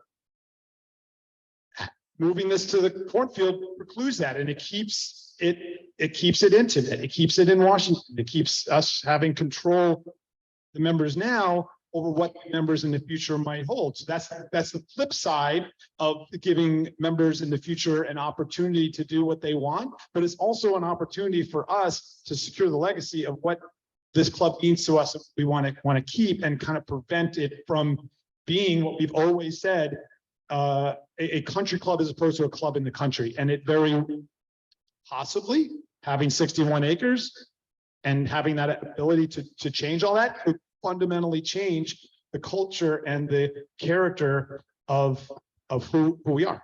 And that's my personal bias coming into this. Howard, microphone right behind you. Oh, who was, somebody had, oh, I'm sorry, right here. Oh, was it repeat? Okay. Sorry, and then right here. So I will. Sorry about that. So I'm a member of golf and I'm also a member of tennis. And I think there are many, many, many members of both who constitute membership at the club. There are 88 that overlap. One of the things that you just mentioned, one of the things that was on the slides earlier that I think is really important is this sense of cohesion. We have 3 facilities that are spread, but we are the Washington Club. This is a small community. It's a special community. This sense of being one and together, I think, is essential. And we can look at the numbers and we can look at a lot of factors. Staying in Washington is highly preferred by the tennis membership. It is an option that has lower capital costs. It has lower operating costs. It has lower assessments. And we're all brothers and sisters here. That's one of the things that I love and our family loves about this community. So as we all process this, because this is really a listening session, let's think about cohesion. Let's think about this club as being one club with happens to have disparate facilities, but this is an opportunity to actually bring more people together, create a sense of community. Anyone who has a home, an apartment, whatever your living conditions are, recognizes that when people come over to your house, no matter where you'd like to be, in the dining room, in the living room, or anywhere else, where do most people want to hang out? They want to hang out in the kitchen. It would be great for the club to have a kitchen, a place that more people want to come together and be together in. And so as you look at the numbers, as you think about the options, one of the things that really struck me as both a golf member and a tennis member is this point about cohesion. Thank you. Yep, go ahead. Yep, Paul has the mic. What I'm wondering about is you're offering us a potential to see how the cornfield lays out. Can you also offer us a schematic of how the New Milford property may lay out? And the one thing about New Milford, and I do understand where you're coming from in terms of expansion, but being that more and more families are moving up here and there's more and more children and there's more and more need for a quote, a country club, that the New Milford property may offer, maybe it's a little more expensive now, but in the future, it offers so much more expansion and potential, and driving another mile is, I think, is immaterial as far as I'm concerned, but I'm not a tennis member. That's a good point. There's a question here. So I have that. I'm gonna get in a second. I'm gonna answer this question, and I'm gonna put up something that we plopped on there. The fact that the land is so vast, you'll see that it's like this little dot in the middle of all this land. So the reason the one with the Washington Club is so important is because it's so constrained, and we want to know how does it interact with everything around it. But I can show that to you. Oh yeah. Yep. Definitely. You know, Washington is limited and you're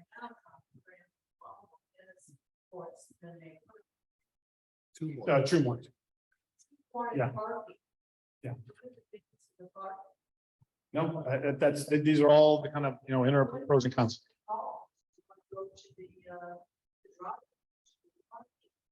There'll be adequate parking for everyone. Actually, probably better parking than currently exists. There'll be more. Christopher Canizares has. And restrooms. Yeah, so the plan would be restrooms up there for the range and things like that. Howard, you're next. Oh, one, I got one on Zoom and then I'm gonna come right to you. What happens if we buy the land in New Milford and then ultimately do not get approval to build the club for whatever reasons? Zoning, neighbors, etc. We've already kind of mocked up and put together an offer. We actually put one in, but there are contingencies. So we had put in an option. I think it was $10,000. Maybe it was $15,000 an option to hold that or with contingencies upon club-wide approval and all regulatory approvals. So that answers that question there. We were not exposing the club buying land and then all of a sudden getting stuck not being able to develop it. Howard, and we'll get right to you. Yeah, two quick things. What you said, how many tennis members? 280 or something? Right now is approximately, there's how many tennis members in that, Paul? 280. And you said there are 88 who are joint members with golf. So that was before the new members that just came in. So it's approximately 88, 100, something like that. I would just hope that 200, 190 or 200 pure tennis members would believe in cohesion as much as we're all being asked to believe in cohesion and understand the impact on golf that this tennis facility in the cornfield would impose. Second question, Bethlehem has no zoning rules. There may be nothing on the market right now. I think there probably had been things in the past and might not something come on the market in the future. Totally, absolutely. When we first started looking at land, that was one of the big things. Say, listen, there's right down this road, it's a 5-minute drive. You run into Bethlehem. No, it's not Wickham. But that way too, Bethlehem. But absolutely, you're 100% right. And every time something comes on, I really appreciate you've been sending those to us. Often by the time you send it to us, it's already sold. But Pels has been on it. We're looking at every time, what's available. There is a lot that's just over there. It's like 50 acres. A lot of it's wet, and again, it's all wooded. So it really creates a lot of cost. But our ideal, if we're going out of town, go to Bethlehem, we get lights, we get a building, we get, whatever, because they don't have the zoning. Okay. Yes. Hi. Hi. First of all, thank you very much for today's presentation. Welcome. I realize that it's not.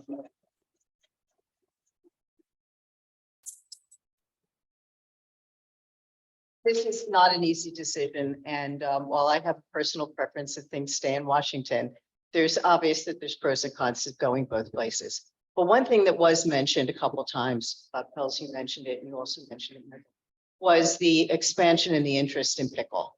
And if you're going to go to the Washington land, you've got 2 courts, which is really much more than what we have right now. There may be an advantage and a cost saving if some of those tension courts that you're planning to use, maybe take a couple of them and keep them hard. Because if you do have an interest in pickle, you have a place to go, which to my knowledge, and I don't know that you can play pickle in a tension court. So let me answer that. I think there's a confusion what post-tension courts is versus hard. So because there's so many different kinds of hard that you can make, it's all weather. When we talk to ours, ask super hard on body. Yeah, we know. Eric and Michelle both have a court, all-weather court that, and Eric can explain a little bit about the construction of that and why, and it absolutely you can pick I on was it. just trying to save you some money. Yeah. So our plan was to have 2 dedicated pickle courts because I think that's, it gives people something like this, and we're committed, and we might have room for more, but 2 of the others will have pickle lines on them that you can play. So it'll be at least 4, if not 6 pickleball courts people can be playing at one time. But initially, dedicated pickle, shorter fences, and the intimate. Hey, listen, we're not just an afterthought. We're starting with that. Yeah, we're good. Yeah. So if anyone wants, I've built 2 post-tension concrete tennis courts that have rubber on top. one at a house I thought on Turner Road and one on Fen Hill Road, where I live now. It's essentially a hard court that is poured on, there's steel rods in the concrete. One of the primary advantages is that it's guaranteed by the installer to last 25 years with no cracks. So long-term, it's going to cost us less than asphalt works that we, as Mike or Ann can tell you, every year we repair the cracks in the asphalt at a significant expense. Post-tension concrete is the steel rods, concrete poured on top, rod, so it creates a plane that the surface floats on, and then it has a thin rubber top layer. That's why it's easy on your knees. So for, let's say, older people like myself, if you play a lot of tennis, you don't really feel it like the same benefit you have on hard true court, where you can play 6 hours a day and it doesn't bother your knees. It lasts forever. And it does cost about 20% more than an asphalt court, but there's a lot of benefits. If anybody wants to know what it is, I can give you my name. I'd be happy to show anybody at the court, no problem. Yeah, and it's a little bit more than 20. I think it's up to 35% more. So it is more, but they're guaranteed for 25 years. These courts, you fix them 5 years later, you got cracks you got to fix. So there's really not any discussion about creating asphalt courts. If we're going to do all weather, we need post tension because it's the best use of our resources. Yes, Susan. Paul's right. Oh, I'm sorry. Arthur's first, and then Susan. Sorry, Arthur. So this is a very, very difficult and challenging issue, and I'd like to second. She said this committee has done a tremendous amount of work. I've been in contact with them for a year, so you have my gratitude here too.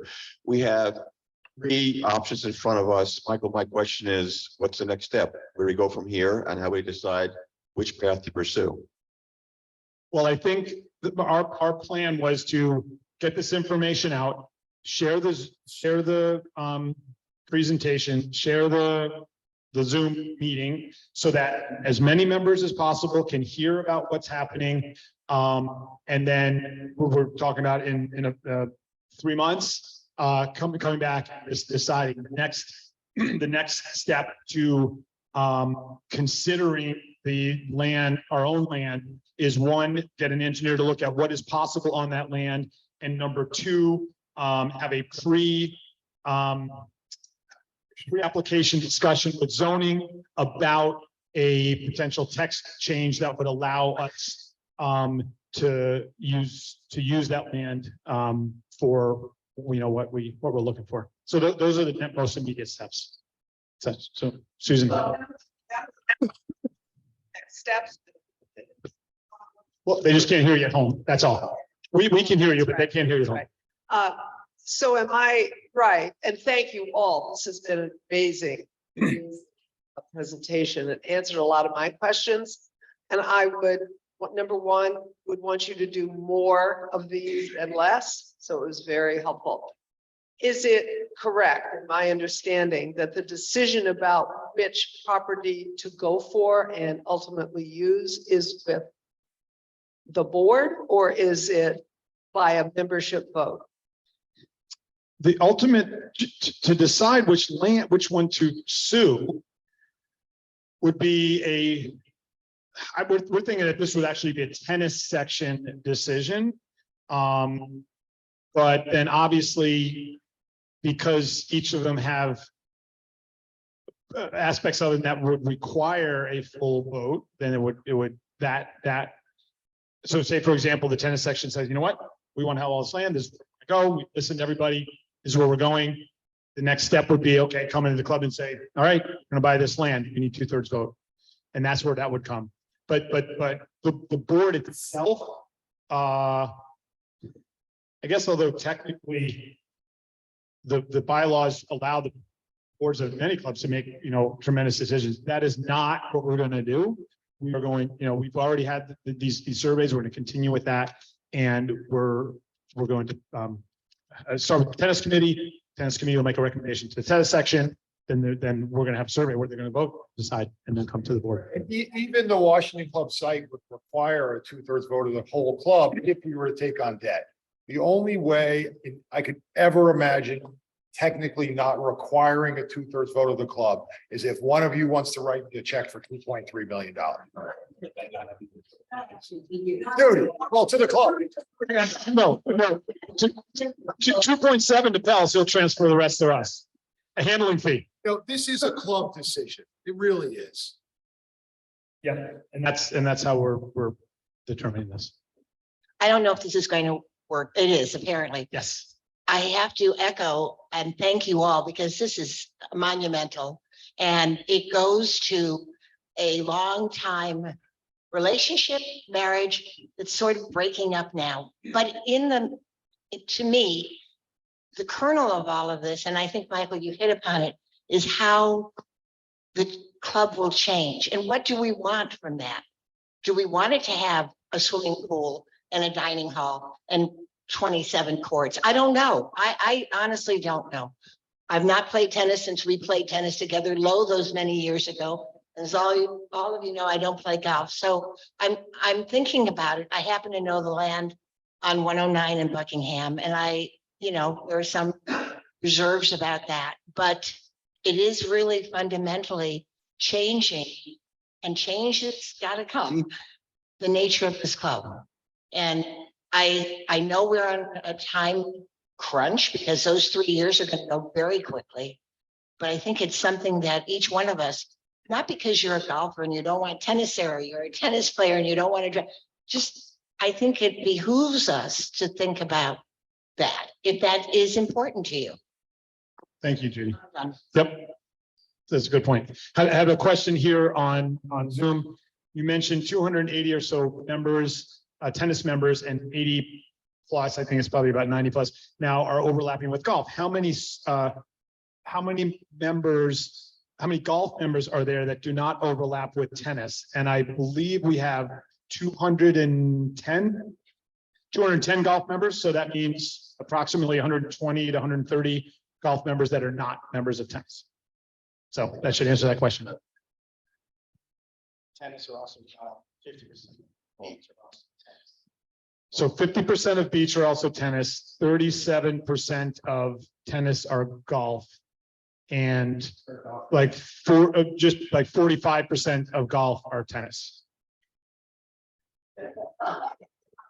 I think I have my math correct. Now Scott had. So I've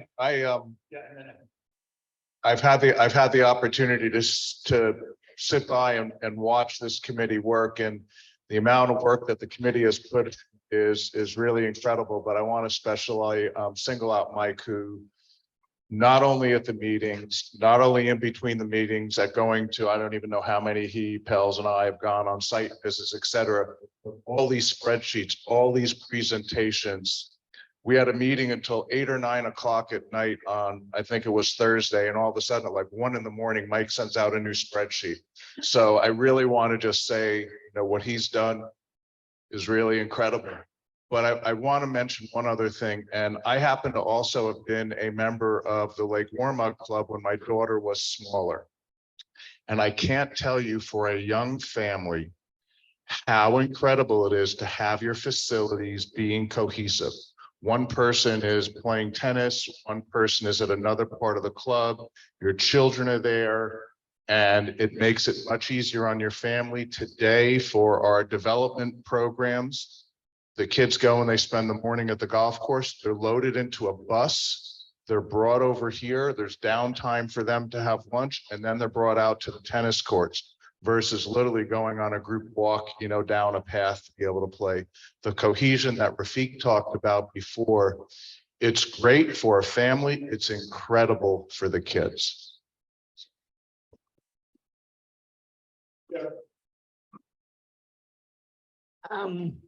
We've heard a lot about what tennis wants.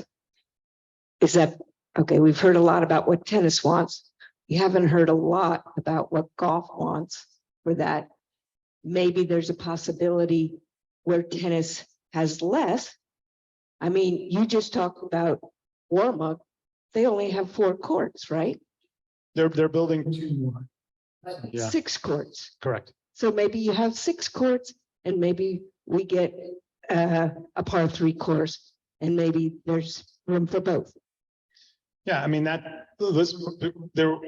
we certainly have been looking at having a tennis section and an expansion of golf. The preliminary review from the engineer by putting together all, various different site plans tells us that that's nearly impossible. At least at the scope that they want, the scope that tennis that they want. So our goal through this and coming to the proposal that we've come up with is that two things: tennis will exist and golf will get benefits by the changing the infrastructure and the of that area where the approach is better, the parking is better. There'll be a golf training facility, there'll be bathrooms, all that wrapped into one. And that's kind of where we have come to. And I hear what you're saying. Going back 23 years, there were some plans about putting either extending the range or adding a par 3 in there. And so we've been discussing, there's a golf committee meeting next week. And so I'm sure we'll discuss, more about that. So I have been open and communicating with the golf section about that, and they've been letting us know what their wants and needs are. After going through all this, it's continued discussion, but having a tennis section of any size, because right now it's been many years where 8 courts does not serve the tennis section the way they've wanted more. It's growing. We have 25 new members each year, so there has been a lot of use there, and so there's been a want and a need for more there, and so going from 8 to 6, I have to say is probably a non-starter, but we'll talk about that. So thank you. You want to hold on? Mark wanted to follow up on that. Is this a new question or? No, ahead, this is on? Yes. Okay, good. What is being proposed limits golf's future. Golf is, there's more money and more invested in golf course than in the tennis. Putting a limit on golf's future to me is like, okay, let's create all this tennis stuff, but you're going to limit the other section. It is a limitation. It does limit future growth, the future concepts. We've paid for everything along the way. We will continue. We have a plan for development. We have the money to do it. So I don't think that continuing to idealize this future tennis section while you're limiting another section is wise. I really don't see it. So I'll pass this along. Thank you for your comment. Mark and then Tim. Yeah, there's no question that this moving the tennis section, if we move the tennis section to the cornfield, it has a limitation on golf. I've been a member of all three, well, not beach for many years, but now I'm a member of all three sections for a very long time. I think it's wise that tennis sought prioritization from their section. The rubber will meet the road when a budget is presented and the members of that section are asked to decide the front of that. To the extent that the golf section has any plans, I have never seen them. No one has ever come to me as a member of the golf section or proposed it or asked me, do I want an 18-hole course? Do I want a par 3 to chip putt? What does it cost? What does it cost me? And I don't think that's right. To the extent that the golf membership wants that, that's great. But I think that it would be incumbent, Jennifer, on the golf section to actually do a census of what its membership wants as well, to be able to have a view rather than the golf committee, which for my career here has always been consisting of really the same pocket of 15, 20 different people rather than the 210 or 220 members. So if that's the vote of the majority there, and I get my voice as a golf member, I get my voice as a tennis member, I get my voice as a voting member of the club at large, that feels like a more democratic and frankly consistent with our bylaws. Yeah, thanks, Mark. Tim. The pickleball situation is somewhat divisive, even within a lot of tennis clubs in the country, in terms of the noise. The geography of the Washington golf course is in a valley, and it almost amplifies noise from the neighbors. You can hear the Devereaux baseball game perfectly clear on the 5th tee. You can hear the new house they put up right above the clubhouse all across the whole course when they're mowing the lawn. So my major concern isn't not only maybe the future of the course, which is definitely part of it, but the other is the simple experience of our enjoyment and the magic of being out on a Saturday morning like yesterday and a beautiful spring day and having it punctured by the rat-tat-tat of a pickleball match, not only of the sound the ball will make, but the sound of the cheering and yelling and all of that. And so I just want to emphasize that you are, and this is part of your engineering valuation, I hope, to really look and minimize the sound impact that is going to be placed there. That is a real environmental impact. It's not something you can just say, oh, who cares? That will affect everybody's every minute experience on the golf course. You make a great point, and this has been the forefront of our discussions about pickleball, and that's it's going to be part of that. One of the things, the fact that pickleball courts are smaller, we have some slope, goes down on the other side of the hill, so yeah, maybe that noise goes to the neighbors across. So these are all kinds of things that we're about. They are currently, I don't know if they're out yet. They've created a new ball and paddle that are much quieter. So they're working. Absolutely, Tim, you're 100% is at the forefront of our thoughts on that. Tim, I would add, and I don't know if you've ever seen, but if you drive, those of you who know Mike Paolucci, he has, so there are technologies that are not being applied to pickleball courts today for sound deadening. So there's a nano fabric you can buy that's a very super dense material that you can hang around courts. There's a person here in town, for example, who has a hockey rink at their house, and they have that fabric in front of the compressors. And I'm not gonna say it eliminates that sound, but it makes a material difference to the decibel level of sound travels. So there are ways that we can think about sighting, noise suppression, things like that. I mean, pickleball's industry recognizes they have a noise problem. And so they're trying to address that with paddles and balls. So is it perfect? No, but I think, the membership is telling us they want it. So I understand some part of membership is saying they're not going to want it, but we're taking this all into this is being taken into consideration. Thanks. Any more questions? You got to hold it close. I don't have a question. I just want to make one point that we need to keep in mind. We have to move. The tennis sector has to move, and there's a deadline.